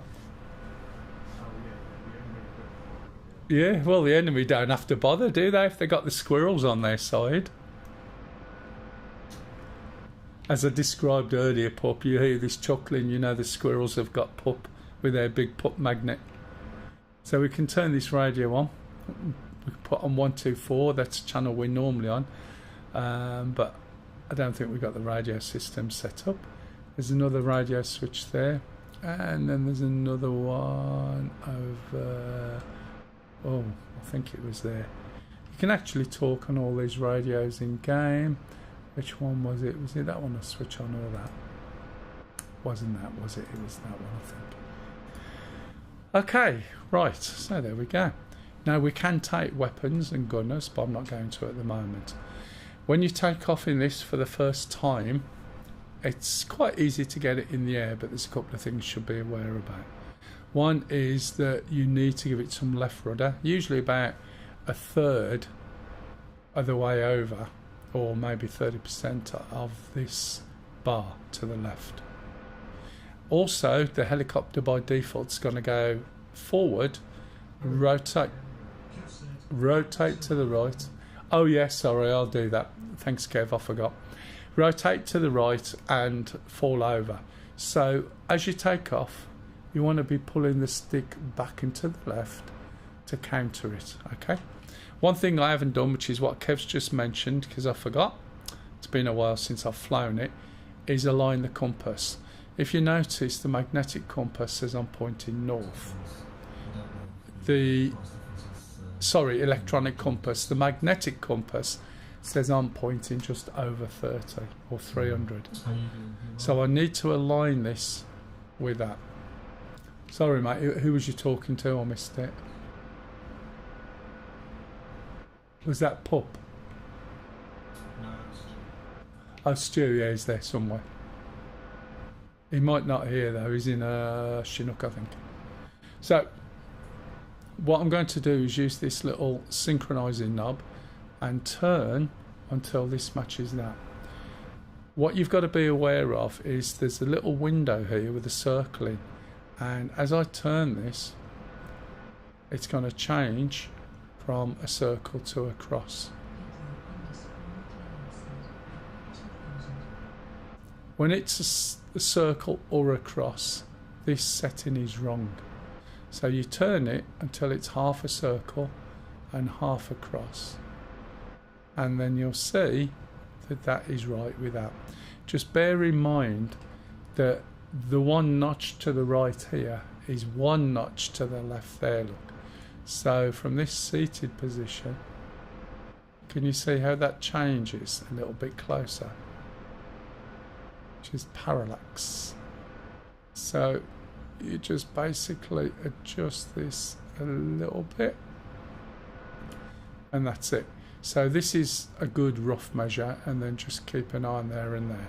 It's possible to adjust this 180 degrees out, so that this, right, is at the top, and we still get this, but these numbers are wrong, so keep an eye. Right, thanks Kev. So what I'm going to do now, I haven't got any weapons. Do I need any? Probably not.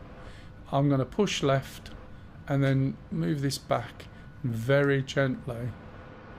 Right, when the helicopter lifts, if it turns left, I relax that left turn a little bit. If it turns right, then I add a little bit more, and at the same time I'm going to move the stick back and down here so that it's not running away with itself. Okay, so you'll see that in a minute. It'll start to get light on its skids.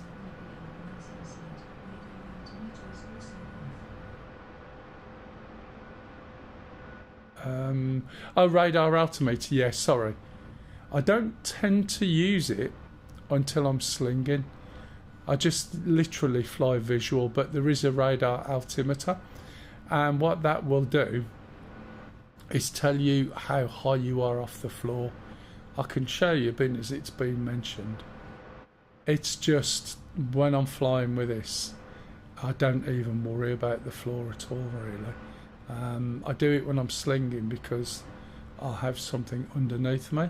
So let me just bring this down, and then I'll show you where the radar altimeter is.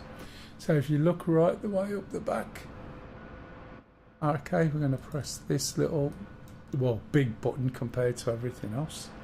And then if we look at the radar altimeter, and you'll see why I don't really use it that much. If you turn low, you'll see a needle move, and you'll see it suddenly switch on. Come on. Right, now when I'm slinging, that's the bit I'm interested in. But what you can do with this is set it so you've got a low mark and a high mark. And the only thing it does is puts low or high in there. Right? This tells you how high you are off the floor. The other thing that tells you is it's in feet. If you deal in meters, 1 foot is 12 inches and a metre is 39 inches. So you need to do a bit of calculations to work out where you are. Okay. However, I very rarely look at it. I don't look at it when I'm not slinging. When I'm slinging, I need to know where the load is. However, I guess on the proper startup it does mention that. Yeah. Yeah. I just tend not to use the one aspect of it, to be honest. I can usually see from here, and that's enough. Okay. Right, so the trimmer on this works differently to the trimmer on the Shark. As soon as you press the trimmer is set on this helicopter. Okay. It's quite a bit of bruise here, I think. So the trimmer's set straight away. Now, the way the trimmer works, or I think the default way it works, is that when you set the trimmer, you have to, yeah, there is quite a bit of wind, look, you have to release your grip on the stick and allow your stick to centre.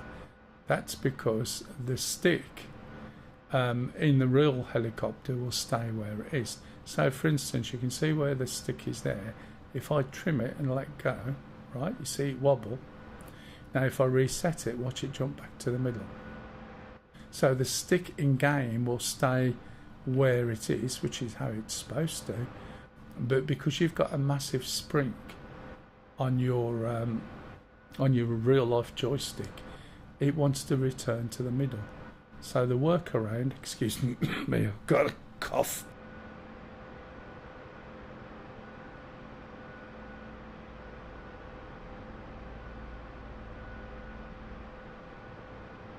Sorry about that. My left-handed flying's not great. So what you've got to be mindful of is that as soon as you've hit that trimmer button, you've got to relax your grip on your stick. The rudders are not trimmed.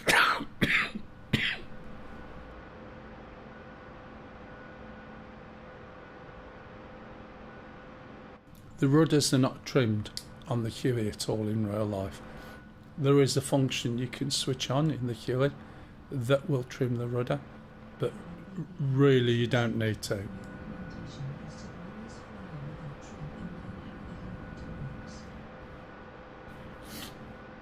Yeah, well, the other interesting thing is it depends what you're doing. If you're slinging, I can usually,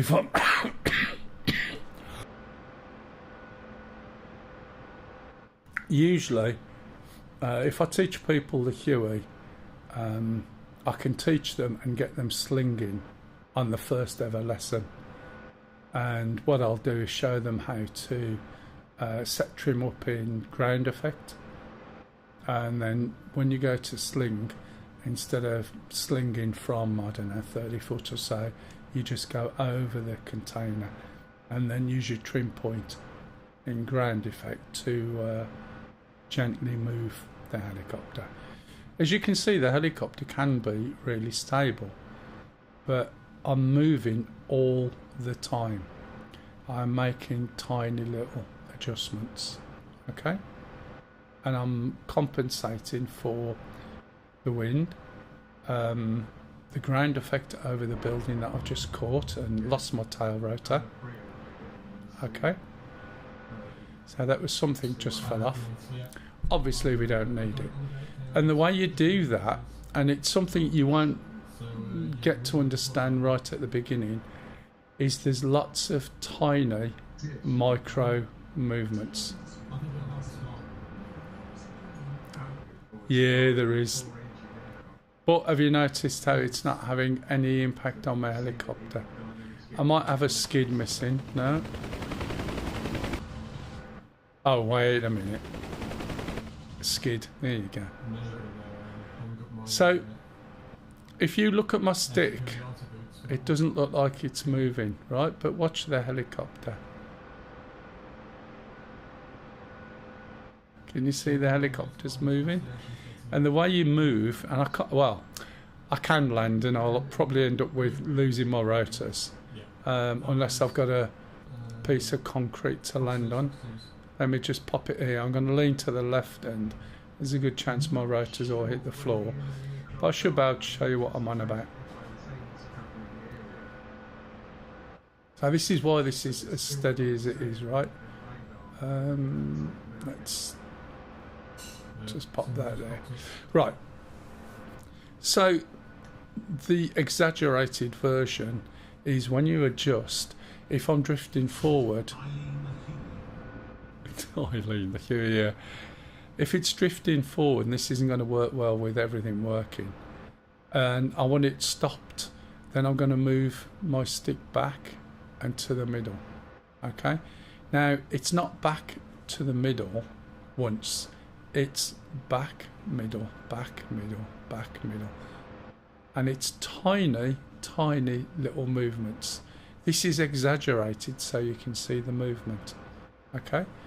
And similarly, if I'm drifting off to the left, move the stick to the right, middle, right, middle, right, middle.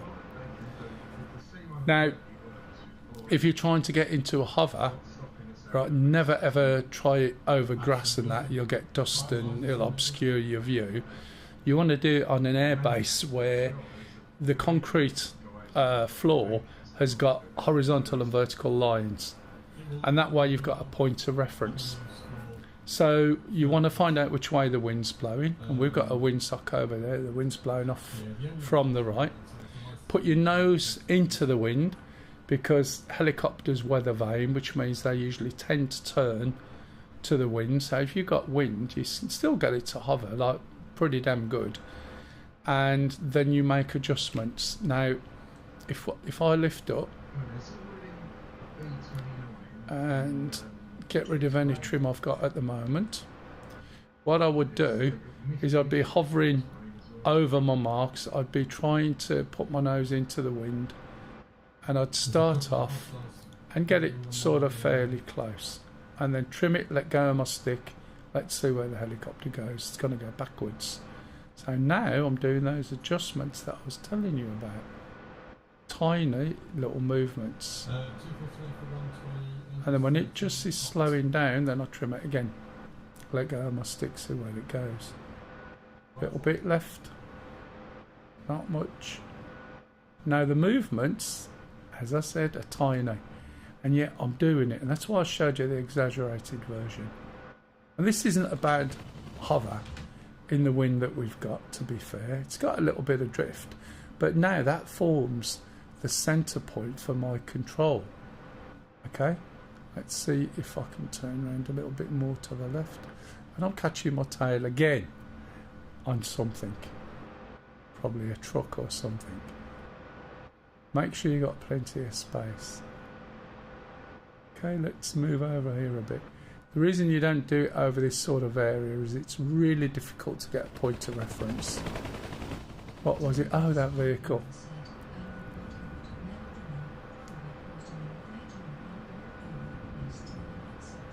Oh yeah, no, that makes sense. In the real life, I mean, if anybody ever had to fly a Huey, or did in the old days, as it's called, the pressure on your arm, right, after a while, is just your arm's going to be dead. So you would trim typically to take the pressure off your arm. Trimming in ground effect like this, which I haven't explained ground effect yet, but that's really useful for when you want to, if you want to pick a load up and you trimmed, you'd get to your load, you'd put your nose in the wind, you're already starting off like this.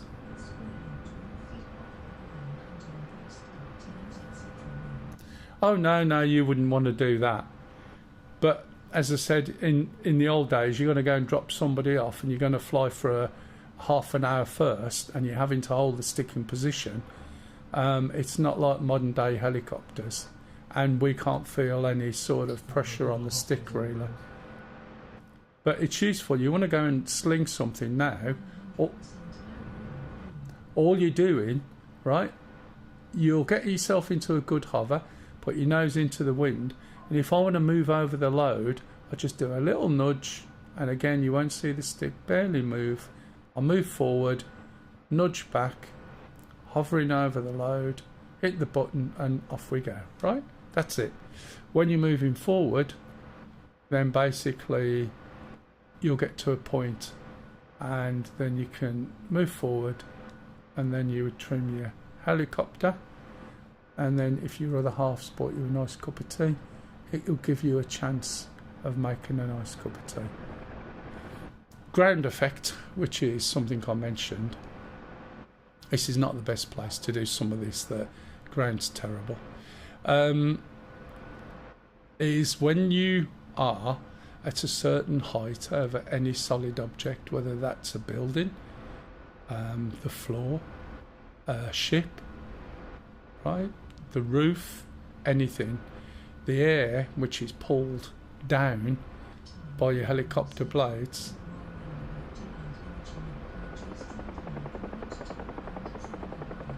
Just 1 minute. Do you know why when I'm about to land in the Chinook I ran up? Yeah, the Chinook is extremely heavy. I'll come back to that in a minute, and we might actually jump in a Chinook, why not? So basically what happens, where was I? Just 1 minute. Oh yeah, so ground effect occurs, and I think, is it 1.5 times the diameter of the blades? So the air bounces off the floor, okay, and comes back up under the helicopter, and it's like having a cushion of air, and when you're on that cushion of air, the helicopter will float on it, and you need minimal input onto the helicopter. and it will support you. You can see it's happening now, how the difference is. Okay, so when you're over, I'm going to get there. when you're over on a ship and you fly off the edge of the ship, that ground effect suddenly disappears, and you have to be aware of it. When you're flying over a building, that ground effect will kick in when you're starting to go over the building. If you're over a little building and right by the roof of another building, then the air is going to be all over the place. If I taught you how to pick cargo up, I even put one on the top of a roof, and then you've got some really interesting wind. But if you can do that, you can do anything. And again, people do that on the first ever time they fly the helicopter. So yeah, you can balance in this ground effect. I believe it's about 1.5 times the diameter of the rotor. Again, Mr. Camel, if you can correct me if that's wrong, please let me know. And as long as you're aware of it, you can deal with it. But when you come into land, especially, well, I still do it now, I don't bother trying to come and land straight away. 1 times the diameter. Okay. So if I was coming down here to land now, right, so I wanted to land, let's have a look. So I wanted to land in between these 2 trees and by that little building. Maybe not in between the trees. There's something down there as well. It may be easier for you.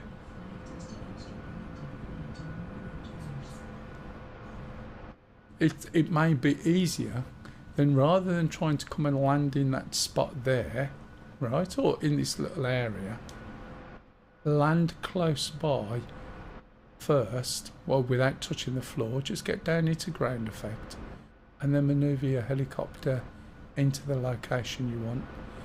If you watch some films, right, you'll find that people just fly up to a spot and just drop a helicopter down, and that will cause problems, right? So you want to get down into this ground effect first, right, even if you've only got 1 skid, and then just fly to the location you want. Obviously not too far away, but you get the gist. You don't need to go down and try and cram yourself into there all in one go. You can do it, definitely. It's not an issue, but it's much easier to try and get into a hover and then land out, because you can see you can like virtually stop all motion. He says, now I've got to avoid all these trees.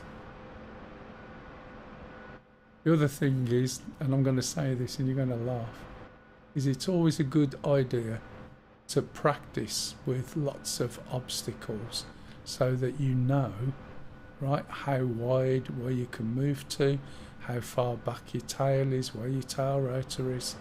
It's no good just practicing in a big open field. You want to fly around buildings and all sorts. Now this is likely to lean over to the left. Just 1 moment, sorry. I need to turn my volume up and turn the game down. This is going to flop to the left because I've got no rudder there, look. It's probably going to slide or hit the building. Not rudder, skid. Just 1 moment. Let me turn this up and turn the game down a bit. Right. Yeah, it's just so much easier. But if you watch films, it's always there's a spot and they land on the spot. Now, one of the problems with doing that, and this is the problem with the Chinook, it's, as Kev said, something called a VRS, which is a vortex ring state. So this is where you'll probably put me right, Mr. Camel. A vortex ring state. Just focus on the airfields around here. There are places you can land, but you won't be able to refuel and rearm.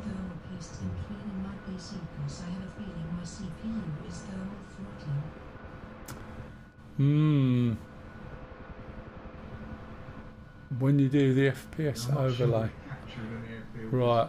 To be honest, you might find that if you, I don't know what your graphics settings are on, but I would go and if you look on your normal settings,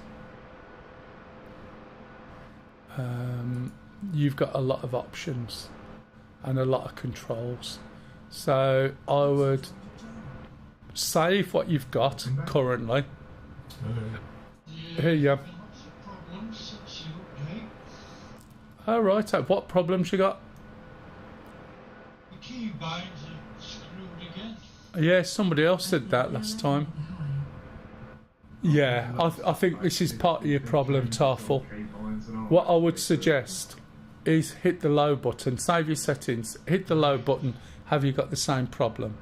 If you haven't got the same problem, go to medium. Have you got the same problem? If you haven't, go to high. Have you got the same problem? And as you work your way through these, you might find that you'll get to high, but the default settings are high. These will be lower. Now, if you get to from medium to high and you've only got the problem on high, look at where all these things are set to and just pull them back, right, from where they are. Mine are up here at the moment. I'm sitting on it.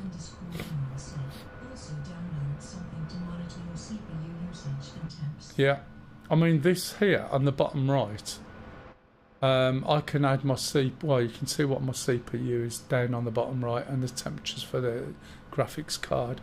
That's just if you've got an NVIDIA card, the NVIDIA software that comes along, they've changed it recently, a few patches back, and you can customize what you display there. So I keep this on just because I'm monitoring it. Is this someone asking me if I want a cup of tea? Oh no. I was having issues before on medium and I was CPU banned and some guy altered my settings to quite high. A 3060. Yeah. The thing is, Got to 3062 and I 512th gen. yeah. The thing is, right? Is my CPU is at 3.6. No, CPU's fine. I used to play, right, with a 1080 Ti and stream in 4K. Oh no, playing 4K, streaming 1080p. I've only managed to stream in 4K as well about a year ago. So, you know, it's CPU-Z is quite good, but I had a problem once when my computer wouldn't boot at all, and it was CPU-Z causing a problem. It was looking for something and it was crashing it out, so I took it off. But I just use the NVIDIA one, to be honest, and it gives me a reference to know what's working, what isn't working, and if it's on screen it also shows most of you the settings, that the values of it as well, if anyone's interested. But yeah, just move it to a point where you're not getting the problem and drop some of these settings down. Some of the things over here, I mean, because I'm playing 4K, I've got no anti-aliasing, I don't think.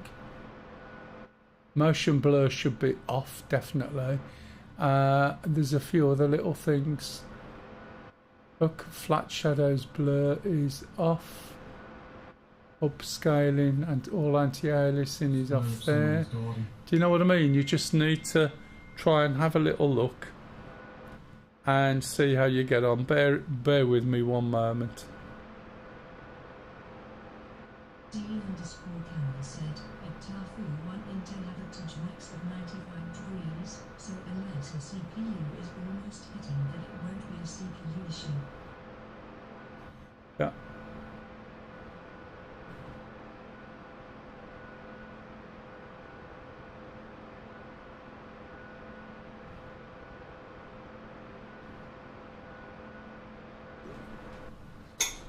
Do you get my gist? Just try it. Just have a little jiggle around, right, and change your settings rather than messing with your processor.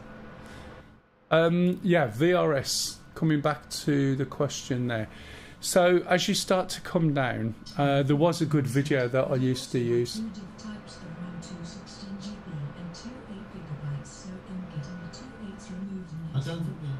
That's fair Is, enough. the The other thing is, you can't do a automatic launcher with them. do you use Syria much? Is it Syria you're flying on? And also, do you stream?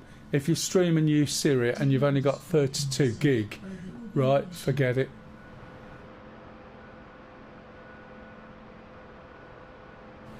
Right, so VRS, basically, if you start trying to hover outside its range of hover, or you're descending slightly too quick, Different types of RAM are probably at different timings. they may well be, yeah.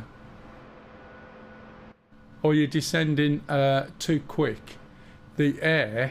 Tafu1 said, I use serial enough when I don't stream. Okay, well, even without streaming Syria, you need a minimum of 32 gig, really. It'll start paging out a little bit. If you streamed, which is what I used to do, my machine would just die a death. It would just absolutely crash. So you've got to be careful.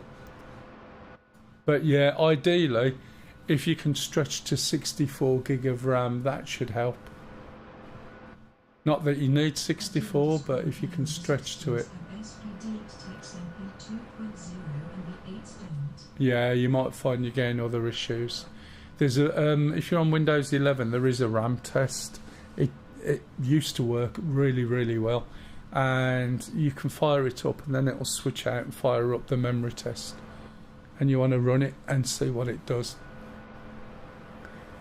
Right, so basically then, your helicopter, when you get a VRS, depending on where you are, you can usually recover in something like, I don't know, 10 to 15 feet. But when you're coming into land, sometimes it's difficult. So you want to keep an eye on your vertical speed indicator. So you'll find one on every helicopter. When you're coming into land, you want to try and keep it below 0.5. If you start going over there, chances are you'll VRS or plop out. The Chinook is extremely heavy. When you fly the Chinook, it feels quite light to fly. When you load it up with weight, it's really easy to dump it as you're coming in, as is any other helicopter, to be honest. So again, instead of... Right, let me just get this back up. Oh, I've lost something else now. Yeah, I've lost my tail now. It's alright, I'd got no skid on it, so my helicopter was leaning over to the left. Hence why it was not great on the floor. Let me go and get another one, and I'll try not to lose this skid on it. Doesn't take long to get started. I've just gone through all the startup. Oh, come on, go and you go. So, I do rolling landings, but sometimes I end up tipping, so in China do hover landings. is this in, oh, you mean in the... Yeah, I don't like rolling in that. I leave my brakes on. Leave my brakes on and try and just land normally, as I would call it. Right, shut the door. I'll just get this going. I won't bother with the radios. But because it's so easy to start and get back up in the air again, it's a very easy helicopter to get into. Some things can be a little bit frustrating, you know, when you crash and you've got to go through startup. And if you can, where possible, do a manual startup. Obviously, if you've only got 2 weeks, maybe you're excused. Because even though you're never going to remember it, you learn it by doing it. You don't learn it by not doing it. If you can get someone to teach you, just listen to them and don't even try and remember everything. And just go through the same pattern. Let them explain where things are. One of the biggest problems with DCS is knowing what you need to know. You know, you look at your controls. Do you need all that? No, you don't. Right? When it mentions a control, you end up looking everywhere for it, and it is a pain in the ass. So what I would suggest is, if you have a look at something like Chuck's guide, he will give you a picture and go through controls. If I'm doing it, I'll just tell you not to bother. I'll walk you through the controls multiple times, and then when you feel ready, you write your own controls down, and that's another mechanism by which you're going to remember the startup more. If you're just going to grab a startup from somewhere random on the net, it may be right or wrong. They may miss something out, a bit like I have on this, but I would put it in if I was teaching you properly.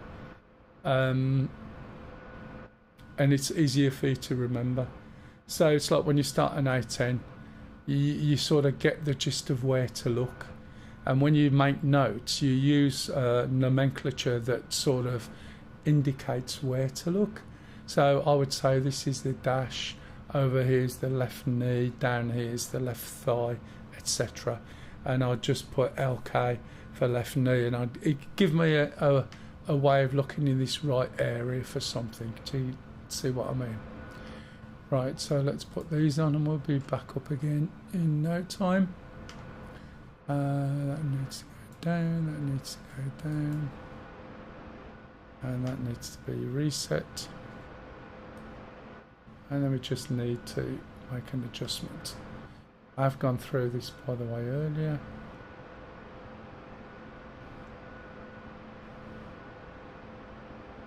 It's good enough. Right, so let's put this on. Let's see if we can get enough VRS, and let's see if we can get out of a VRS.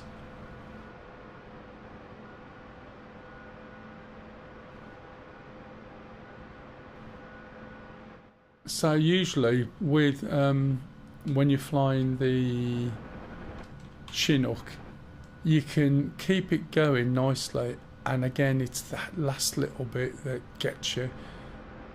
And it's a bit, think of the floor like a magnet, and it will suddenly pull you down. If you're VRSing from up here, which you're likely to do in the Apache quite a lot, let's slow down and see if we can get this to VRS.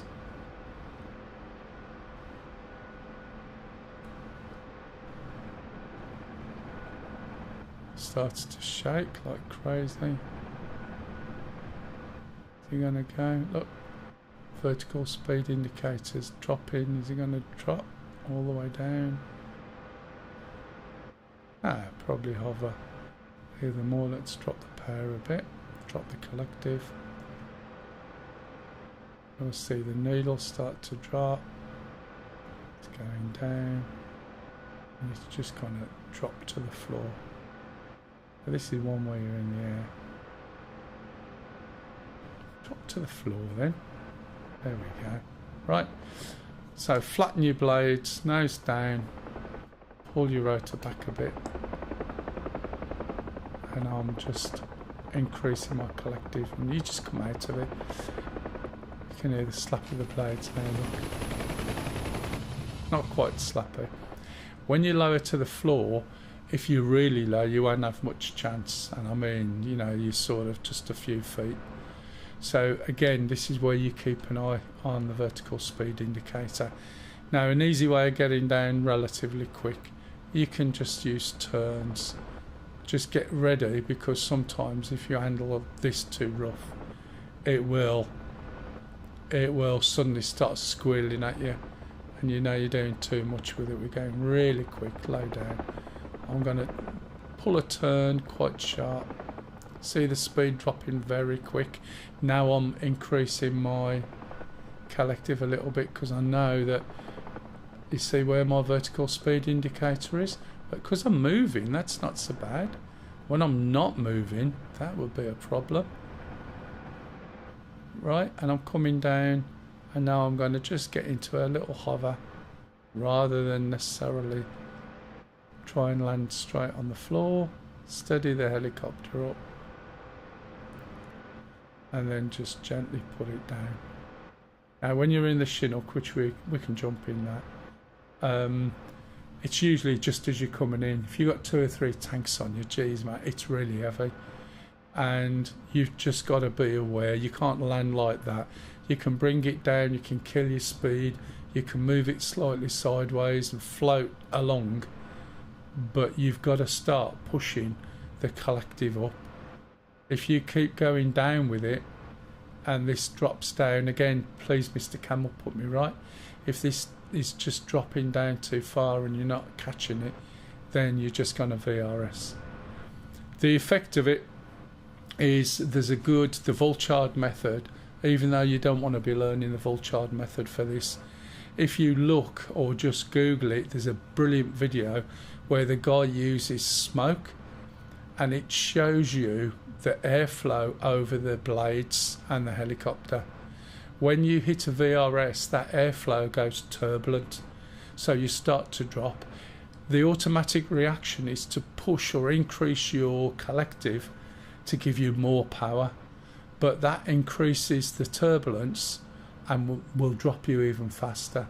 So it's better to flatten the blades and then push your cyclic, your stick, in any direction, and once it starts to move, you'll start moving out of that turbulent air. So it's like a flying disc, so it doesn't matter which way you go. With the blades flat, just push your stick, you'll recover out of it. And I think you can do, is it 10 to 15 feet, Mr. Camel? Is that reasonable enough? You know, it is possible to recover really quickly. When one iteration of the Apache came out, that was one of the biggest problems people had. Yeah. Yeah. So it's just when you're really low that you're going to find it. So again, aim for coming in, doing a little hover. And if you're thinking about the hover, that's going to give you more space above the floor rather than trying to land in a spot. So with your Chinook, I would basically use the same sort of thing. Slow it down, right? Use your speed, get lower to the floor, and then start tipping it slightly on its edge to slow it down a bit. Get into that little hover and then land from there. If you think about it, if you jump out of a plane and hit the deck, you're going to die. If you jump out of a plane and you could stop 3 foot above the floor and then you hop out, you'll be fine, wouldn't you? Don't think too hard. That is like ridiculous, but you get the gist. Anyway, who was it who was asking about the Apache earlier on? He's still here. If you are, I'll jump into an Apache, but just to explain a little bit, I can't remember the proper terminology for some of it. But if you're not here, then I'll carry on and fight my missions. Downwash circulates and gets dragged back through the Yeah. water. If you are not sure what it is, a Tafu one. Yeah, have a look at Vulchard. He's got a video, and you can see what the effect is on the rotors, the lift by that smoke pattern. But don't worry about the technique. Yeah, is that person on for a? The vortex ring state if you want to Yeah. look it up. I don't think he is. Is the person with the Chinook still on? I'll jump into that then if not.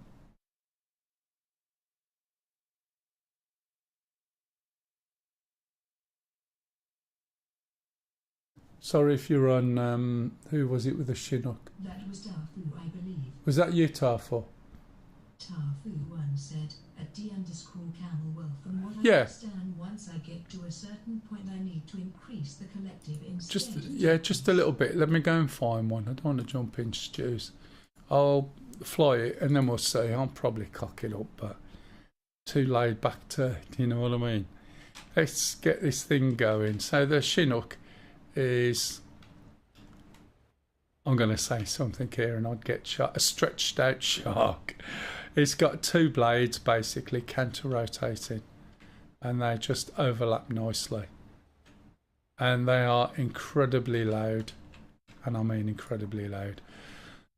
Right, let's get one started up. The startup is a little bit odd. It's not complete, it's a new module. So we're going to start off with a battery. This is the APU start. We're going to move the APU switch from the off position down to the run position. I always get mixed up between 2 and 5 seconds, which one's which, but if you do this one 5 and that one 2, it should work okay-ish. So we're going to move this down and then count 5 seconds, and then after 5 seconds or so, we're going to press this one down to 2. That's just transitioning to hover. Happens as the forward movement stops giving you lift. What are we on about now? What was, sorry, which bit was we talking about, Sham? Sorry.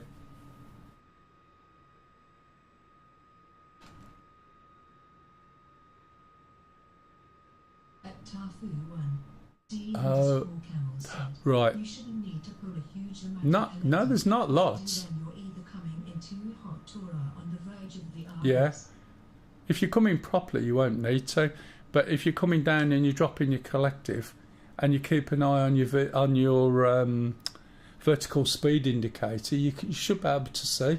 You want that as close to 0 as possible, ideally, or just under it, and you'll be fine. But if it's dropped too far, then you've got a problem, if that makes sense. So we'll switch the APU on, and we're going to switch on, I think we start off with a crossover on, put the aft and forward fuel on. Okay, we're going to move this down to ground. I'll get there. At D_Camel, when I try get below 30 knots at NDE decrease collective and pull the nose up. Is that sliding over? Where's that? Oh, that's better. There, right. So we're going to press and hold engine start number 1. Look down at the numbers, wait for that. See the number there going to 12, let go. So here, when that gets to 12, we're going to let go. You see the rotor start to turn. You can see the shadow of it at the moment. Slowly these warnings will go off. I'll get this thing started. And just in case there's anything I missed, just shout it out Tarful, and make sure you're also putting on. There's a couple of things that really make a world of difference in the way this flies. What we're waiting for now is for this to get to about 55, which it has, and then we can start the right engine. Similar way. So aft and forward, wind this down. Make sure it goes in a little slot. Did I miss that slot last time? Yeah, a bit too high. Get in there. There you go. And then hold this one, wait for 12. We'll see it over here. And then let go. Wait for this one to increase. I think they've done a little change on this again. I don't know what it is.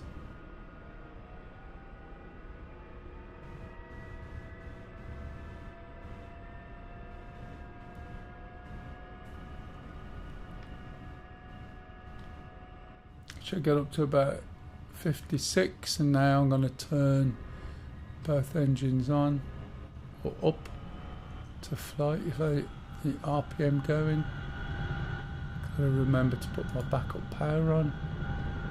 Don't need the crossover. There might be another switch or two. I have the VRS with smoke link if you want me to paste it. Yeah, post it by all means. That's the Vulchard method. Take it. Don't worry about the method,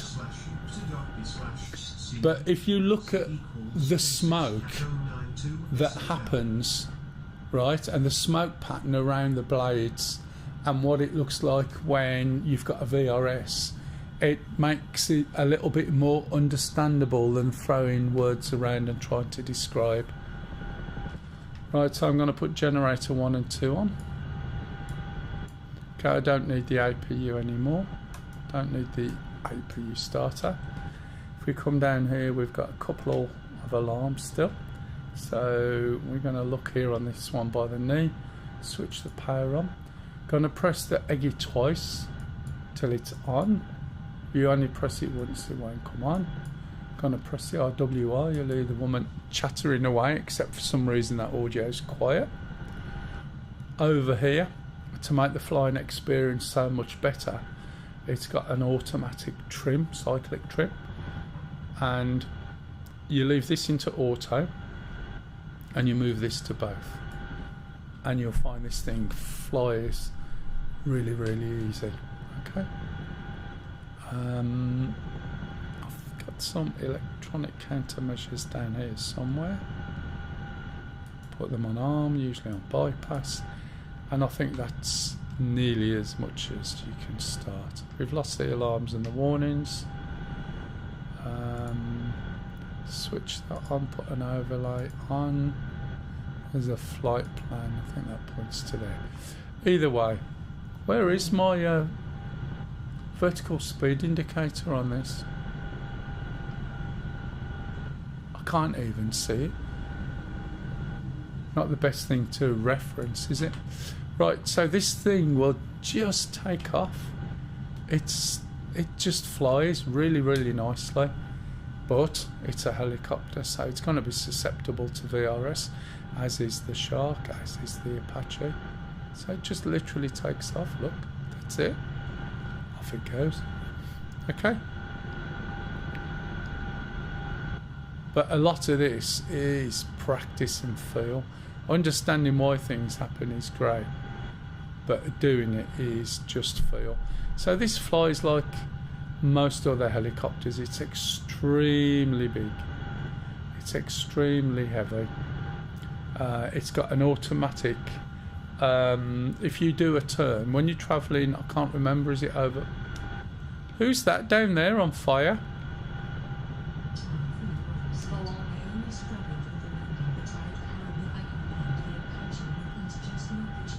Yeah, again, it'll just probably be the way. When you shouted no one, was that no one who was on fire? Can you hear this? What was it you were flying, pup?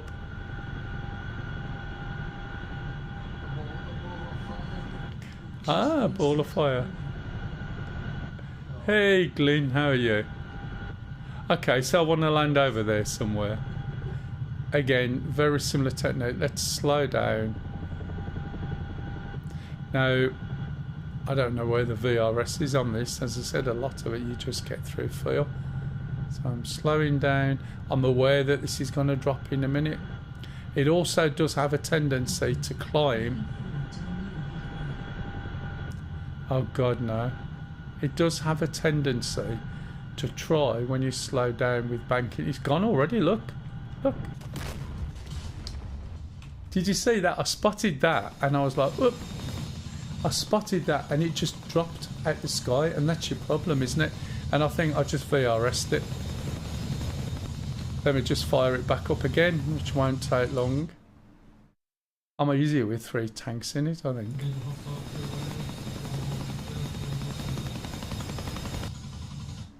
Every time you... Yep, there you go. I just saw it go. It's because I slowed it down. Suddenly it stopped and I'm floating up in the air. And that was that. Now, one of the things I have noticed is when you turn... Yeah, I'm away tomorrow and I'll have a car for some of it. So I'm quite happy with that. In this house, right, downstairs, it can be 30 outside and it's cool inside. It's great. So I don't mind, but at work we've got no aircon because they're working on it, and they have been for 2 to 3 months. So that was my fault. I find that when you try and slide sideways, it tends to lift up as well and climb, which is not necessarily great, but we'll see.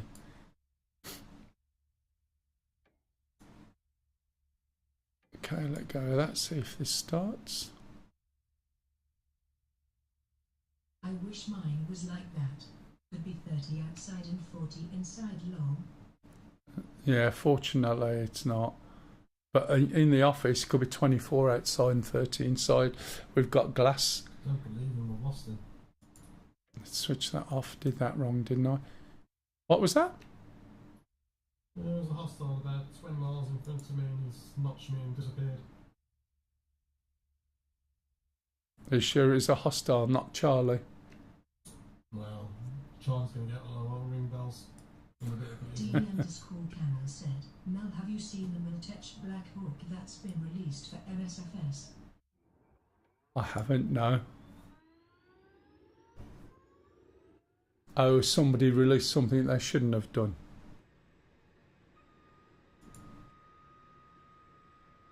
Okay, we got that on there.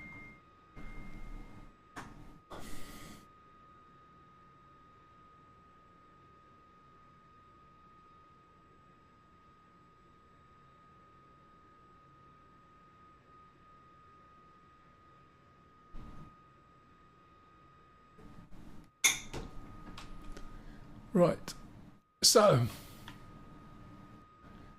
there we go, we can get this thing started again. As I said, it's quite easy to start. A lot of systems don't operate just yet.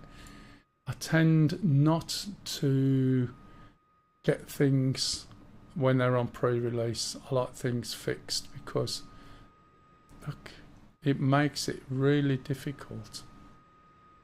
Why is this not going in, or is it my angle? It makes it really difficult if you're trying to teach somebody something and it's constantly changing. I think that's in the right place. Yeah. You know what I mean? So I tend not to do stuff. I like it when it's working. But some of the stuff is like years, and I mean years before it's even ready. The F-16 was released, which they ended up admitting that they released it too early when it was nowhere near ready. But that's because something else was going to be released and they didn't want it to clash. So if you bought the F-16 when it first come out, it was just useless.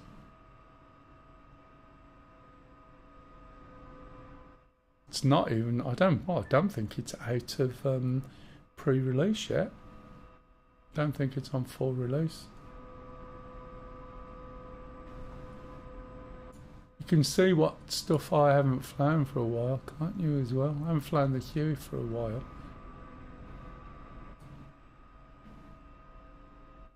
They end up in the Sharks and the Apaches. You awake, Lise? It's the trouble with AI, you need to replace the batteries. I think it's gone run down, so I haven't got a cup of tea, have I?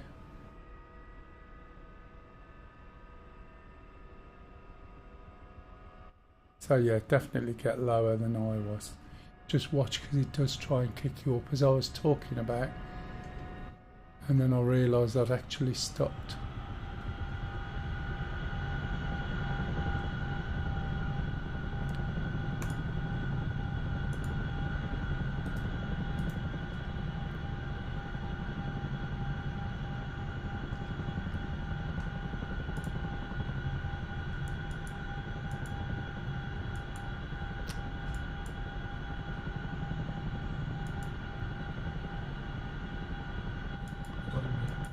Oh.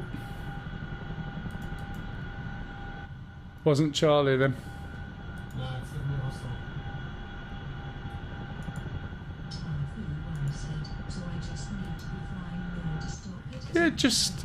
Yeah, it's just, do you fly the Huey and everything else?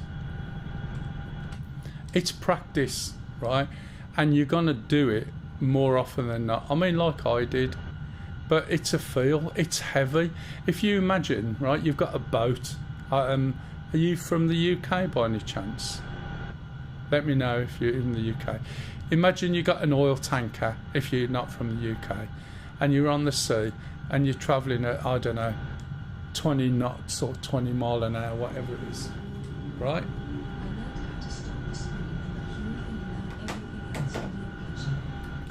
Okay, well, that, right, is all to do with practice and hours, and this thing will get you time and time again, right? I mean, unfortunately, is this something I haven't got switched on? I can never see where my speed is. The trouble is, I can't read that on my screen, right? And some of the helicopter stuff is feel, but I can't read that on my screen. So if I'm coming down, I can come down quick, that's not a problem. I'm moving as long as I'm moving, but you can't stop it by pulling your nose up, dropping your collective, and you'll just go, let's see if I can get it down this time. Just get a little bit lower, just keep moving. That will help stop the VRS, because you're not allowing yourself, right, to hit into that hovery place. So I'm just gently, you can see I'm going slightly sideways, try and stop it from going up. Still moving, still moving, still moving. And now I'm really slowing it down. I'm quite close, close to the floor than I thought. But even then, I've got my back wheels on the floor by the feel of it. Okay. Let's lift up a little bit, because it does tend to have a droppy back. I'll just get close to the floor a little bit quicker. If you try and stop it like some of the others. You having fun there, yeah?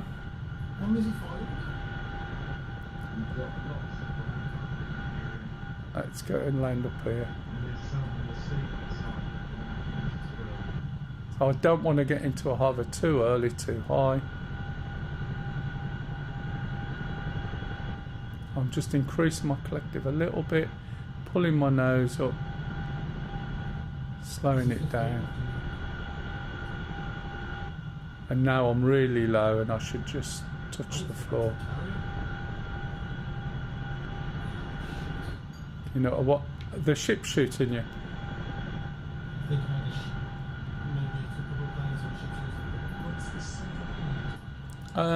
This one is Mel's Bevar Mel's Bevar Mel's or Mel's Bevar server. Just put BVAR in the search. Password is Mel12345. Sorry, what was that, Stingy? There might only be 3s in. It's one of Gash's missions, this is, matey. It's not anything to do with me, I'm afraid. Have you got the 3? Oh, Stingy. Oh, you tried it, yeah? It's just the same apart from the startup. So just lower myself down, but I'm not very high.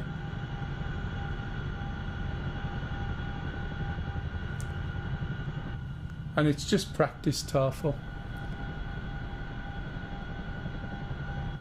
And it really is practice. You put weight in, if you put 3 tanks in, which it lets you, it's even heavier. And then you've even got to be more and more careful. Oh, come on, TV, stupid. One day I'm going to switch that off. Cliff said, Mel's VAR server. Thank you. I knew it was something like that. It's not me that runs it, it's somebody else, and it will be switched off after. Oh, do you want me to jump into an Apache with you, Stingy? Oh yeah, that's fine. Okay. You could take the Huey and pick up some damn pilots. There are some Caesar missions. Yeah, I'm in the Huey now. I'm trying to see what the controls are like. Alright. What's the password again? MELL, lowercase as far as I'm aware. 12345. As in my name. Right. I'm going to jump out of this and then go and attack something with... See, the MI8 I completely forgot how to fly. This I've completely forgot how to fly. This I forgot how to fly. Just because I don't fly them as often. I tend to stick to the ones I know. But obviously when I start doing some videos and I've got to learn again. But once you learn the basics with a Huey, everything else tends to fit in. What's my password on this one? Is it BVAR12345 or Mel12345? Is it uppercase or lowercase? Lower, I think. And it's BVAR, yeah? Yeah. Sorry, my fault. BVAR12345. Right, guys, I'm going to nip to the loo. I'm going to make a drink because I think my AI bot's powered down at the moment. So just give us a second or two. I'll go and find somebody to watch. I think where's Pup? He was pushing up this side. He's still in, Pup. Yeah. Where's he gone? Can't see you at the moment. Are you flying? Yeah. I'm in a vegan. Oh, a plane. Let's try and find him.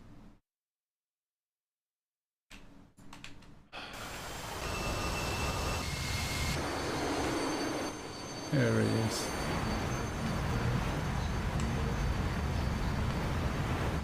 Just in case you hadn't realised, Pup's Swedish. He used to work on these things back in the day. Right, I'll be back shortly.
We're still flying, yeah. I caught my chair with my leg as I went. Now that's the vegan.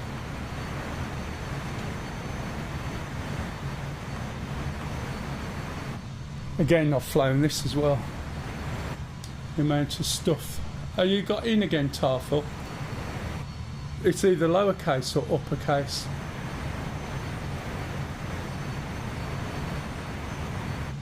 And BVAR is spelt like you can see on chat. But the server usually goes down a little bit later.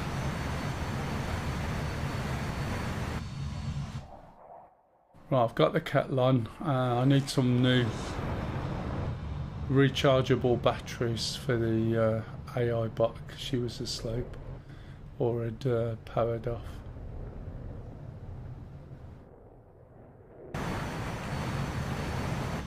Right, while I'm waiting, let's go back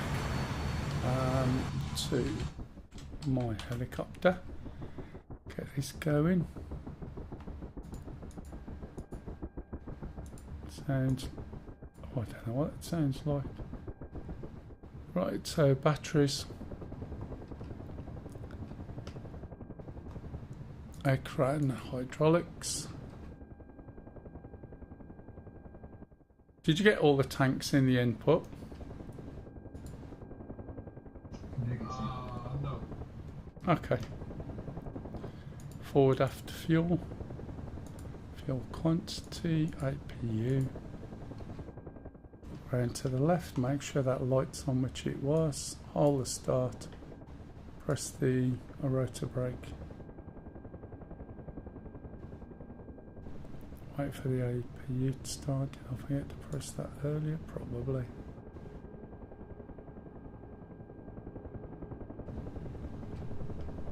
Left hand EEG. Left hand fuel flow. Move the switch to the left hand position there, and then hold the engine start. Watch the needle, and when it gets to number 2, then left engine cut off. What time is it? I've got about half an hour left or so. Hopefully we'll get to shoot something this time. Make sure exhaust gas temperature goes up. Shut the door.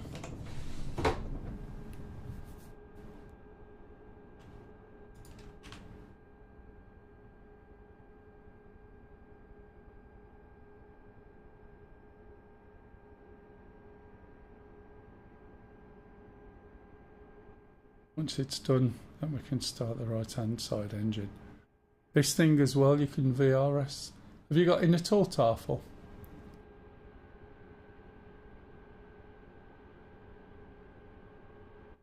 Those are the two passwords we use. Right. Right hand engine.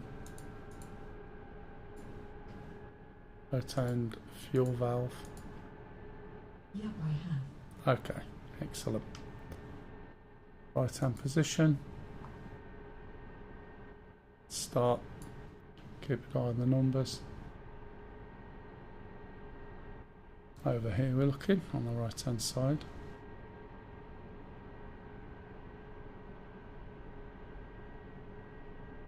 And then when it gets to number 2,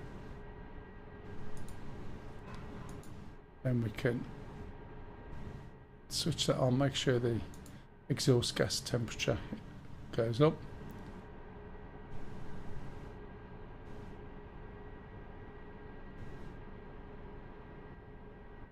And while I'm waiting, I'm going to put the intercom on. I'm not hearing these messages though. I'm not sure if they're coming out over the main system. So usually you'll hear a load of messages. I'm not sure why I can't hear them at the moment. Okay, once they're both up there, I'm going to move the throttles up to the work position. You can just about hear those. So I'll put the electrics on on generators. I'm going to switch this on so that then I can go and do my cup of tea, because it takes 3 minutes. Switch on the INU, and now we've got to wait for that indicator to go off the screen, which is 3 minutes. That must have been wait 1 minute. I think that is Yam. Yeah. He's doing air to air. He may be coming back to land, I'm not sure. I'll go and do my drink and I'll be back in a minute.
Oh. You going back to the ship? Oh yeah, I think you might want to go from the other end.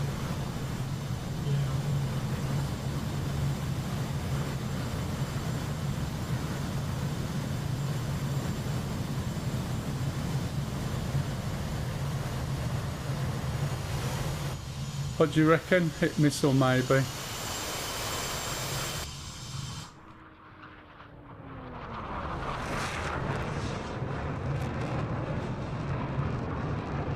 Sometimes I wonder if the neighbours wonder what's going on in here, you know.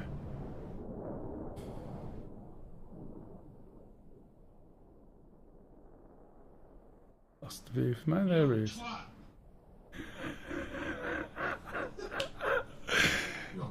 There was a nice northern accent there, Stingy. You frightened me to death Who did? with this sonic boom. Oh, that's Pup.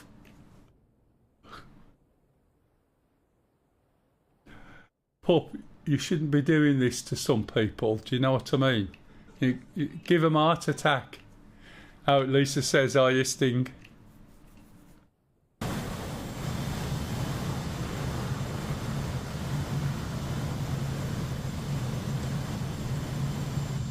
I haven't got my controller on. Usually I use my controller for doing camera stuff.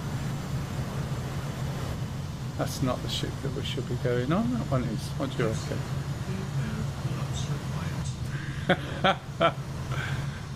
Ask Lisa about bloody pull-ups. Right, the other half works in a care home. Apart from this one. Making cups of tea, feeding biscuits and sorting people out. Yeah, it looks like he's all lined up and going to do it. There's a point where you get with these planes, you run out of fuel and it drops.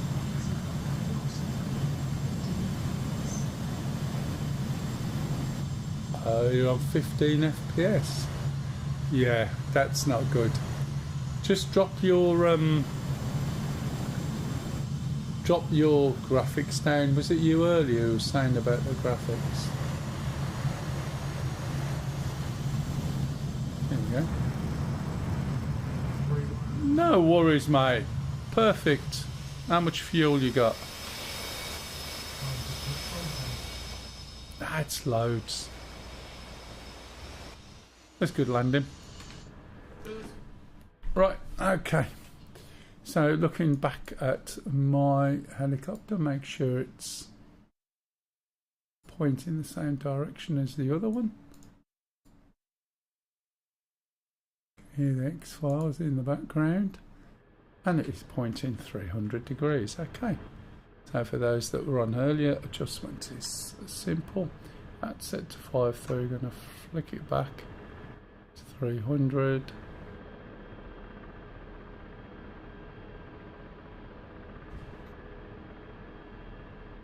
That's 310, you dozy bugger.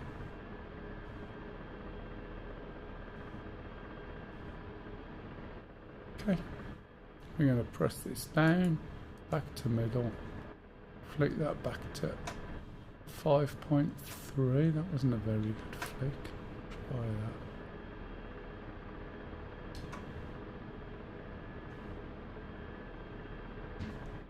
I need to zoom in a little bit, to be honest. Come on. Get my head in the right place, that'll do. 5.3. Just underneath 5.5. There we go, that'll do. Everything should be good there, which it is. So now we can carry on with the startup. I'm going to put the radio systems on, VHF talk, data link. I'll move this over even though Pup's not there. Put the channels on, seat ejection system, fire extinguisher, L140 laser, countermeasures. And the reason I go through this stuff and I remember it is because I go through it so many times when I'm explaining stuff. So you just remember the pattern.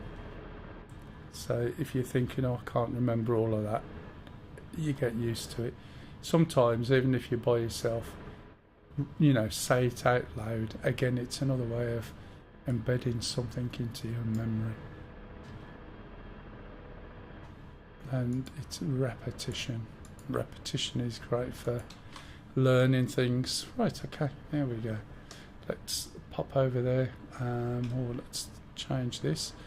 Also, I forgot the standby attitude indicator power. Let's turn this down a little bit. There we go. Let's go and get a refuel. And this time round, we'll see if we can hit some choppers, eh? I remember teaching somebody this once, Tarful, the earlier version, and he kept VRSing. And I suggested he goes and learns the Huey to help, because the Huey will VRS more than this. But admittedly, the What's the menu for the gunners in the Huey? left Windows and H. And then you want Control 3, 4 and 2. Oh, sorry. Left Windows and H will bring the menu up. The gunners are usually Control 3 and 4 or Shift 3 and 4, depending what you're doing, or maybe Alt 3 and 4. But I think it's Control to set the rules of engagement. That was a bit of an interesting one then. Yeah. Well, now CPU bound with 120 FPS. Ah, so what did you do? What was the difference? And is it 120 FPS? Is that right? Let's put this radio on first. Otherwise I'll never get anywhere. Look. Put it onto ground crew. Fuel. After this flight I am going to have to go. As I said, I've got to go and visit. Just put it on low settings. Okay, so now once you've done that, move it up to the next settings. Do you see what I mean? Like I said, you might find you've got something on there that is really heavy on resources that you don't have. The map itself is heavy on resources. So the idea of all those options is you just find a base setting to go from, right? You should be able to go up to medium. You might be able to go up to the default high, but you might have at some point moved everything up to make it look really nice. And you're not necessarily going to get it looking as nice as you can see on YouTube at the moment, or Twitch you should do, but that's running at 1080p. Alright, what's your resolution of your monitor? Because that'll make a difference as well, depending on what you're trying to push out.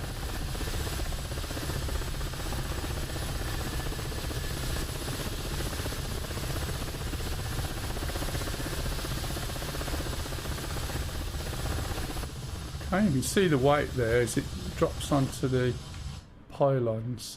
It basically pushes the helicopter over. Let's have a look at the map. We know where the tanks are now. And I did know where the tanks are. All the tanks gone now. 1080p. Oh no. No, they're still there. Are the markers gone? Have they been switched off by mistake? The markers been taken off if they're not I don't pointing to really know. anything. If they're not what? If they're not pointing to anything, I've removed them. The markers that are still there are pointing to the tanks that are still there. Radar's just been took out. Ah, right. Sorry. It's my fault, mate. I suddenly found a whole bunch of markers, and it's not the ones I should have been looking at.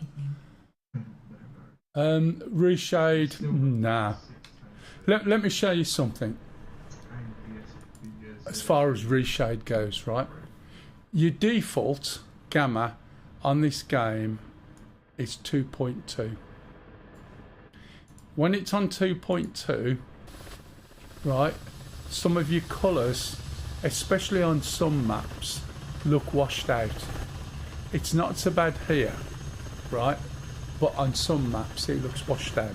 So what Reshade will do is allow you to alter all the colours and everything else. But literally, just by dropping the gamma, I'll go slow with it if you can see the stream. By dropping the gamma by 1 notch, you'll see a change. Okay. See, okay, so I've dropped it by 0.1, now 0.2, now 0.3. Now if I go all the way down, you can see how it changes. Obviously that's too much, so I tend to run it at about 1.4. It will depend. Look at the difference. Why on earth would I need reshade? Now you're not going to see everything that I see on Twitch because of the compression. You'll see it on YouTube, but why would I need to reshade it? Colours look really good to me. Bit maybe a bit green, but it just works. Just using the gamma. Does that make any sense? Do you know what I mean? I don't think you need reshade. It's the same in Star Citizen. Drop down the increase the contrast, drop down the gamma, and the colours just pop out without adding anything else. Right, we're just going to move forward and get some ammo. One thing I did forget to do was put that on so you can see. And also, where's my head? And I don't know why I'm going so high. Just need to pop over here. Oh, I've just got some ammo, haven't I? Oh, my plonk. What am I talking about? I was already there. Right, G. So this time round, I don't want to go as far as I went last time. So there's a couple of tanks left. I end up yakking away and forgetting. Someone firing. CPU bound at 60 to 80 FPS on medium.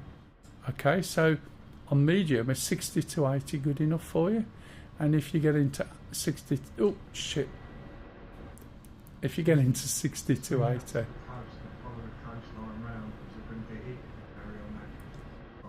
Yeah, but I wasn't going to stop. I wasn't going to move up the coast. Of those, the tanks are still there, aren't they? Oh. Oh, right.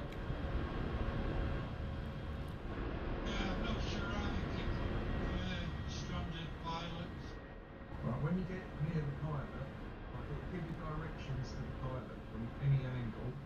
When you get near and you can see the pilot, click on the radio.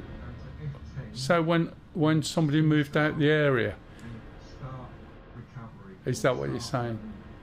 It's the one at the top. It starts picking up the pilot. You have to wait 30 seconds until he gets on board, and then you can bring him back and you drop him by the angle. Right, let's see where I am. It says recover pilot. Oh, I'm right down Start there. embarking the pilot.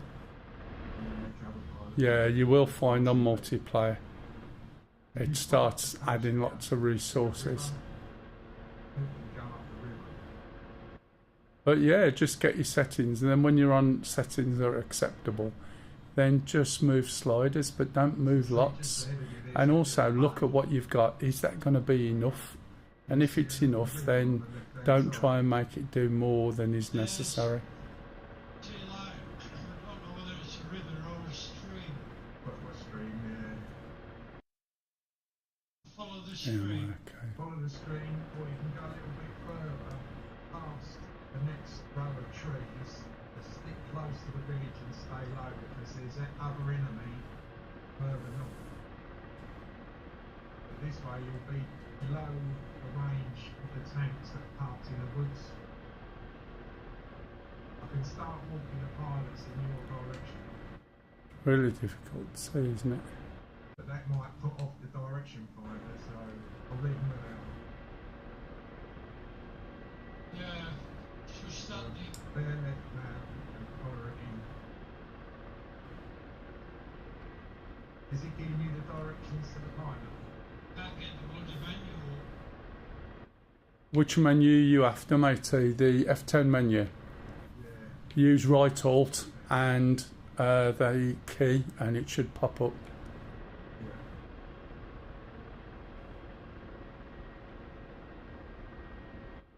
It'll only use the single key when you're on the ground.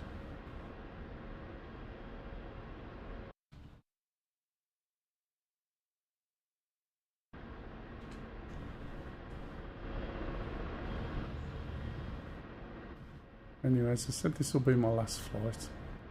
Hopefully we can hit something, he says.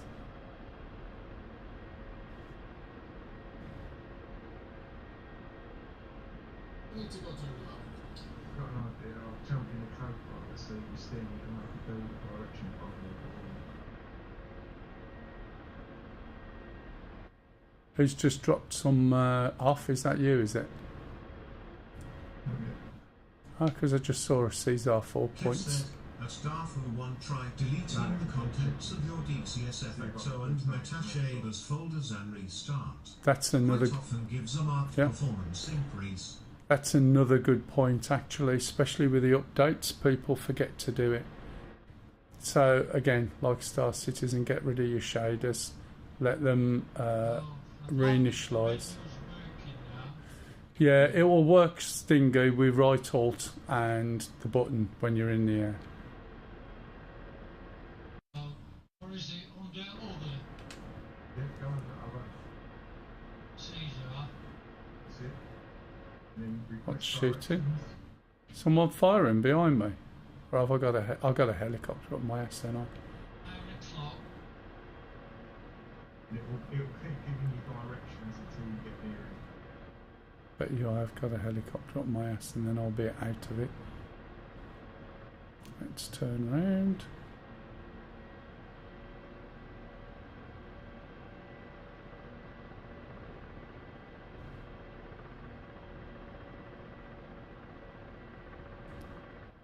Not getting some of the audio messages. I think one of my volumes is down a bit. Excuse me.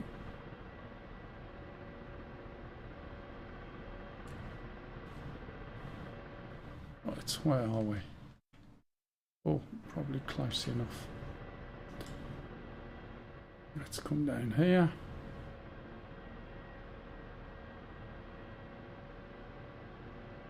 Ah, Stingy, you've got an MI-24 coming in. Ah, Oh yeah, it's going to try and attack it. I'm too close again. I'll probably end up being shot by those two tanks. I need to lift up just a little bit to get through those trees there.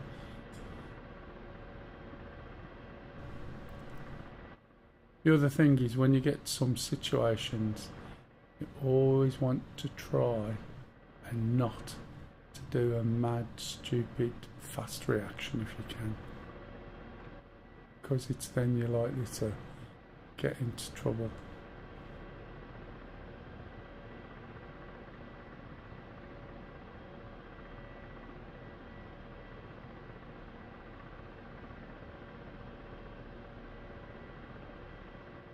Not sure what's going on with something. Oh, I say I've offered something.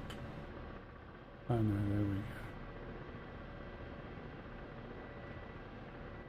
I think I've gone too far forward again. Let's see.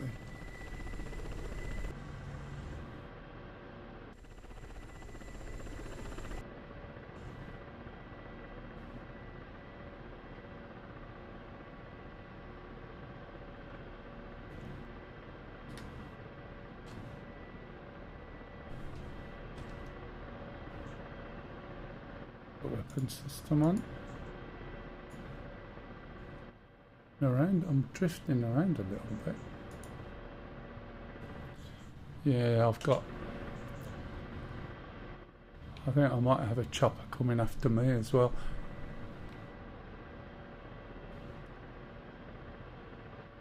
Something definitely over to my left firing. I'll be gun and spam something anyway. Yeah, the MI24. Are you in front of him or behind him? It's just 1 o'clock location. Yeah. Pilot. The MI24 must be behind you. Where's Stingy? I think he's turning up.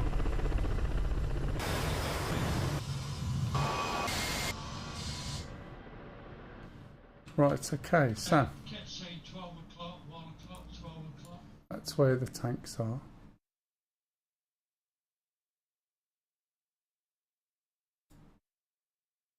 How many miles is that? 4.8 at 329. If we put this on, I'm a little bit sort of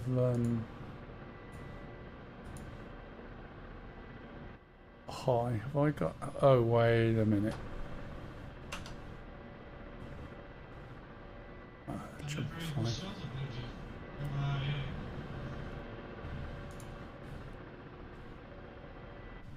Right.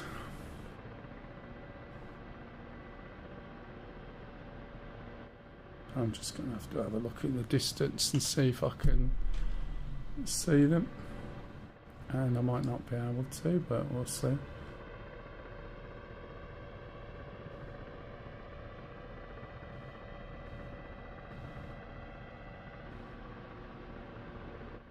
These are too close. Those are the close trees.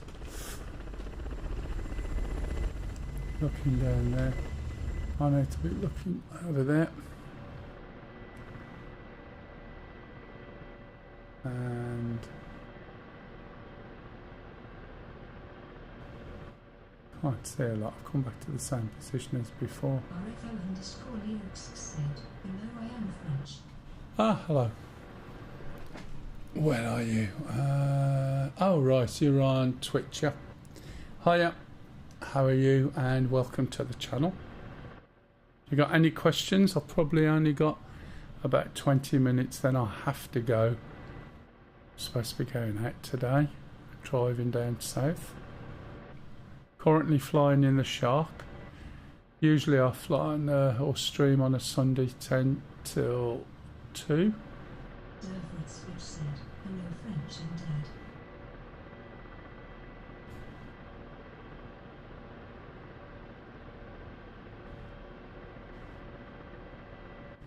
We do have somebody who comes on actually, and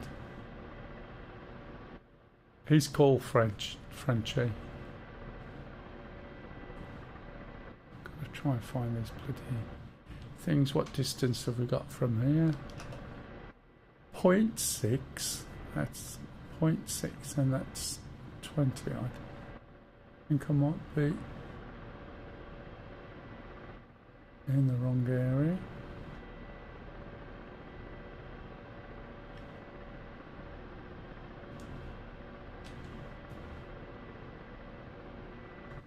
Do you fly DCS at all?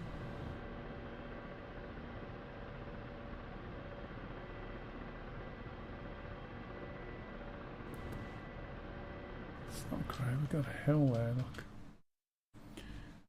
Where am I? Kev said, "Have you got the ecran turned on? I don't hear any warnings." No, unfortunately. I have got it turned on. There's a volume knob somewhere. Someone's firing from over on the right. Look. Oh, right, okay. That helps. Ah, okay. Yeah, it is turned on. But shit, they're gonna see me in a minute.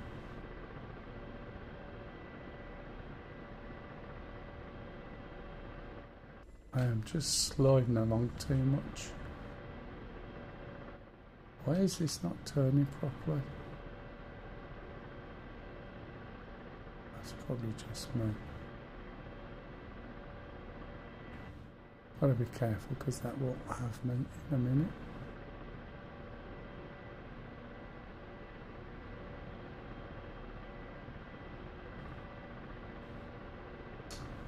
Can't see it.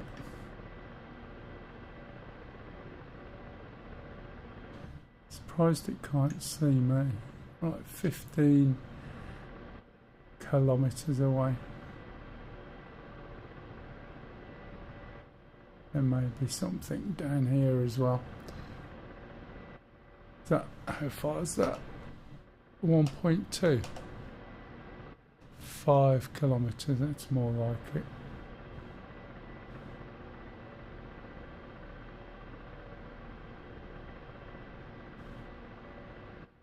Yeah, I don't hear it. I see the warnings and the ecran's definitely working. I think it's just a volume thing.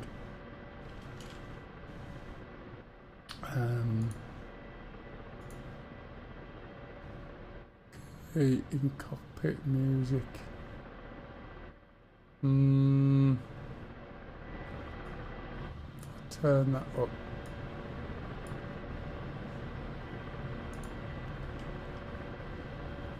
I just have to watch when it's too loud in the room. It makes it really difficult.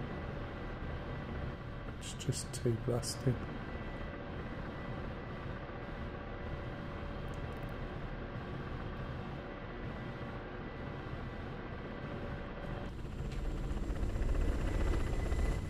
A little bit low there as well, maybe. I'm gonna have to move forward, but I'm sure.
I was muted again then.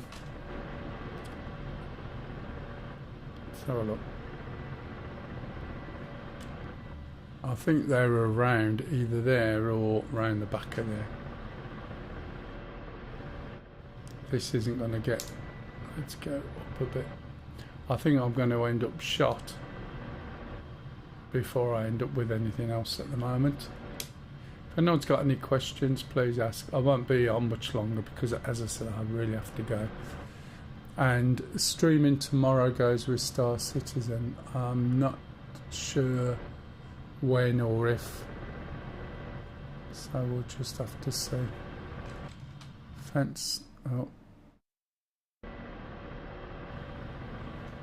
the wrong button there. Fence is too close, so it's got to be past the fence.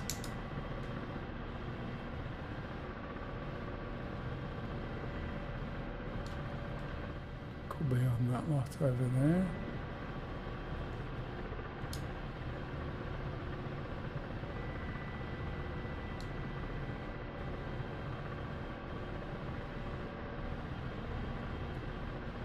What's this? Probably true.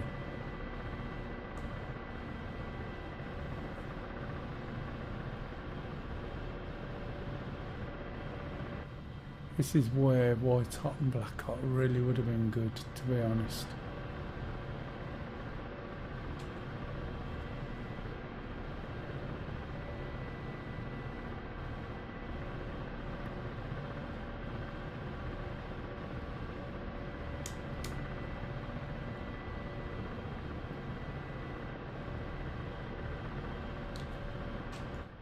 Keep an eye on there.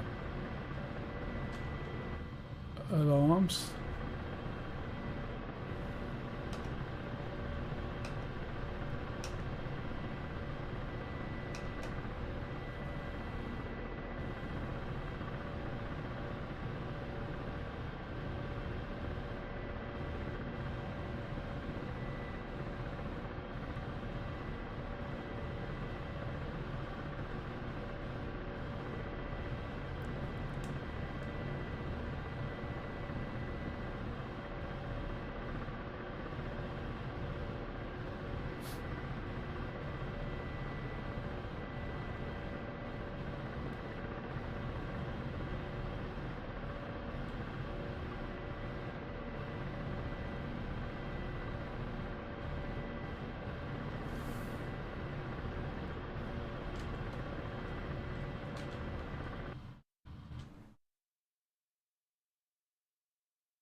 Should be able to see these, no problem at all. They're just in a little clump, aren't they? In the orange grove and that clump.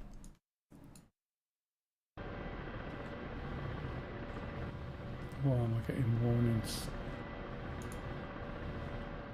Something's behind me shooting. Potentially. So if I look forward, let's reset that, see where I'm looking. Need to look further over here. I think they might be on that line over the back.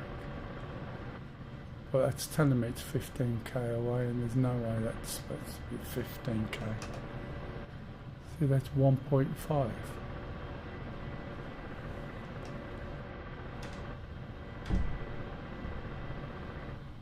Is that coming up to 2 o'clock, is it, Luce?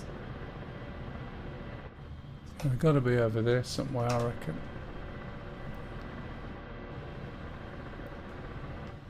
And I can't see the buggers.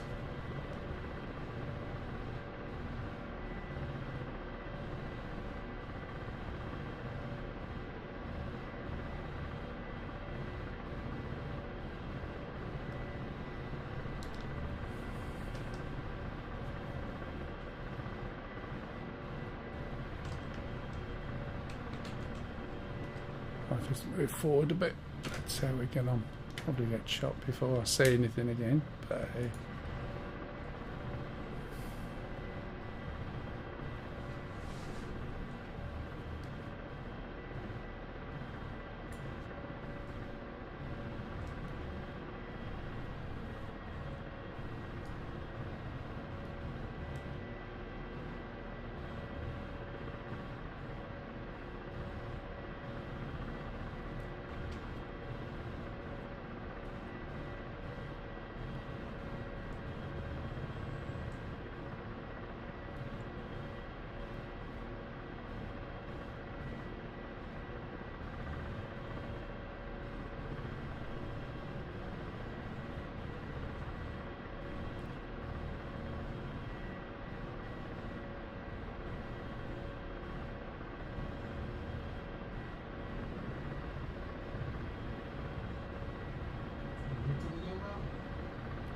No, quiet, mate. I was thinking.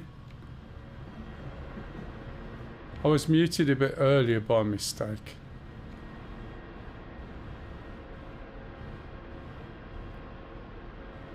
I've got supposed to be going at 2 o'clock. Or thereabouts.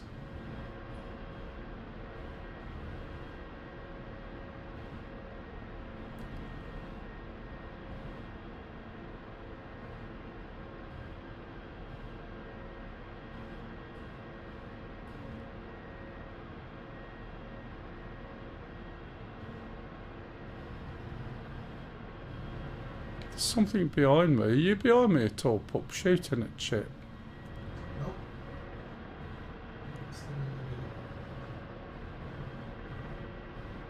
Oh, I think I'm rumbling on the floor a little bit there.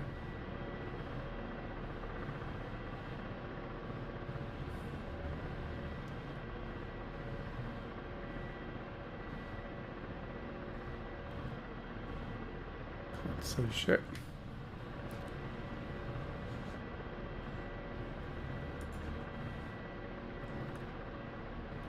There's no more seesaw over there that disappeared from the map.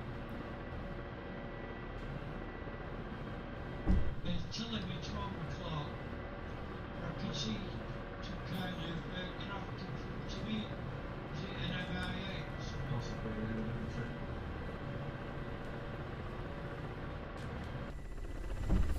Why am I drifting so much? Why is that on?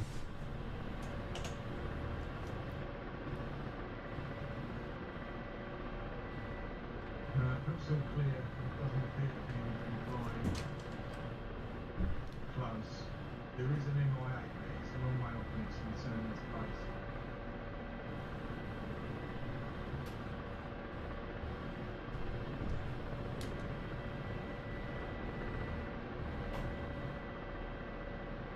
Go in the field, eh?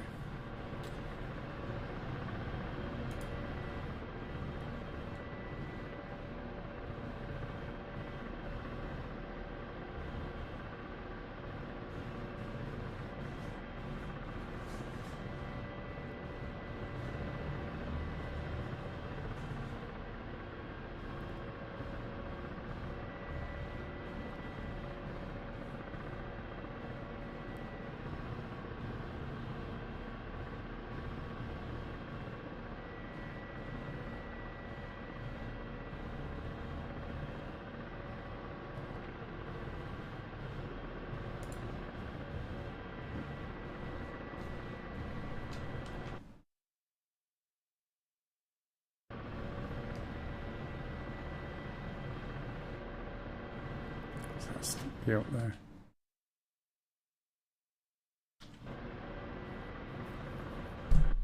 Oops. Sorry if there's a bit of a click in your ear.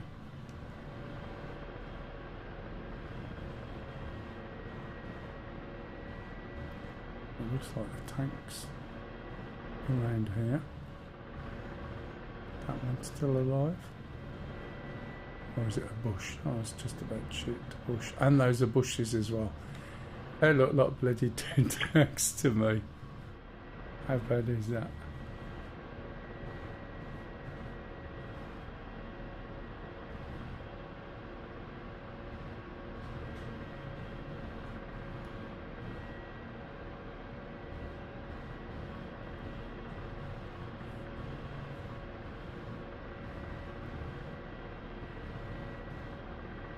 Let's get to these towers and then we'll have a look.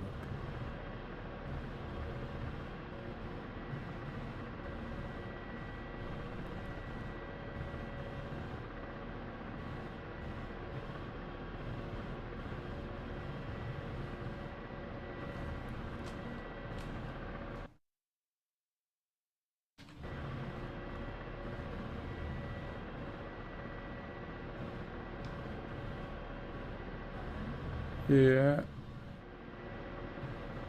Thought I'd be dead quicker.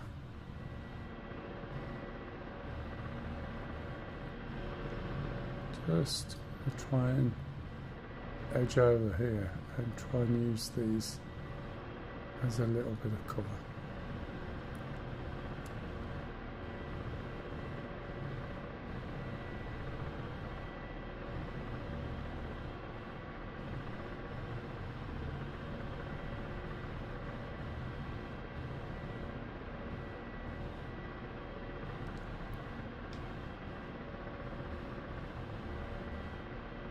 So now I can like raise up, look over those, hopefully, and have some level of protection. Just wait for the speed to drop a little bit.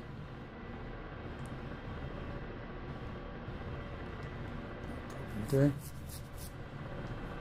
Drink me a cup of tea.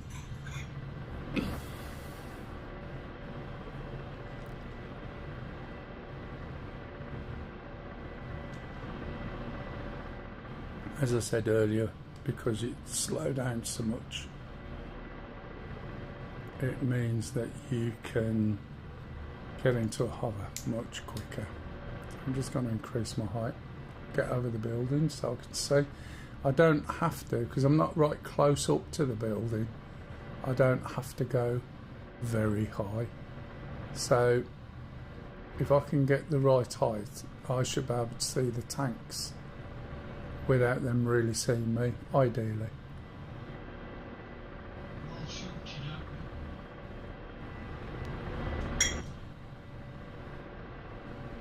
now. Yeah, I'm not surprised where you were, Sting. When I looked on the map, I thought you're going in the thick of it. So this is sort of the... These pilots though don't land in the same place, do So, you know, there's something there tracking me. See the warnings I'm getting? I'm just going to drop down a little bit. There's something over there according to that. I think I might be a little bit exposed, I'm not sure. Yeah, I think the answer to that was yeah. Every time I looked down, I went to press a button and couldn't. So it was over on the right hand side, assuming it wasn't a helicopter. Can you see what shot me there? It's probably yet another tank.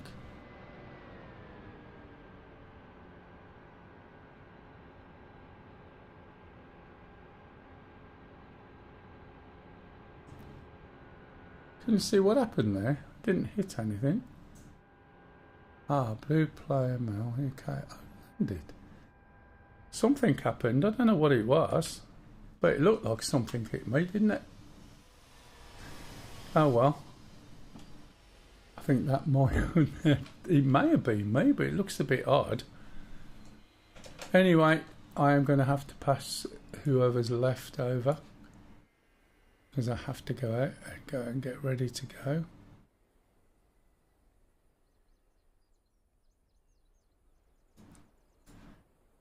So I'll go and find out somebody who's streaming.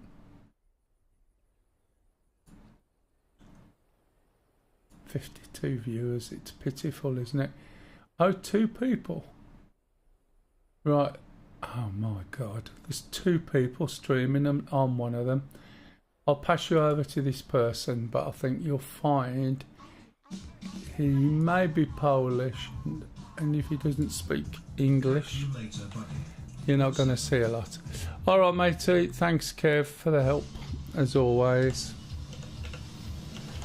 Thanks for watching, everybody. I will be on tomorrow at some point, streaming Star Citizen, but I'm not quite sure at what time. I'm going to wind all this stuff up and then shoot off. Alright, thanks everyone. I'll see you later, guys.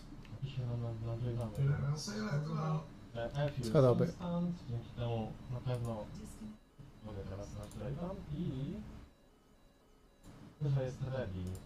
Feet are a bit swollen as well. Hello man, thank you for the night. Welcome everybody. I'm mostly speaking in Polish, so it might be a little hard.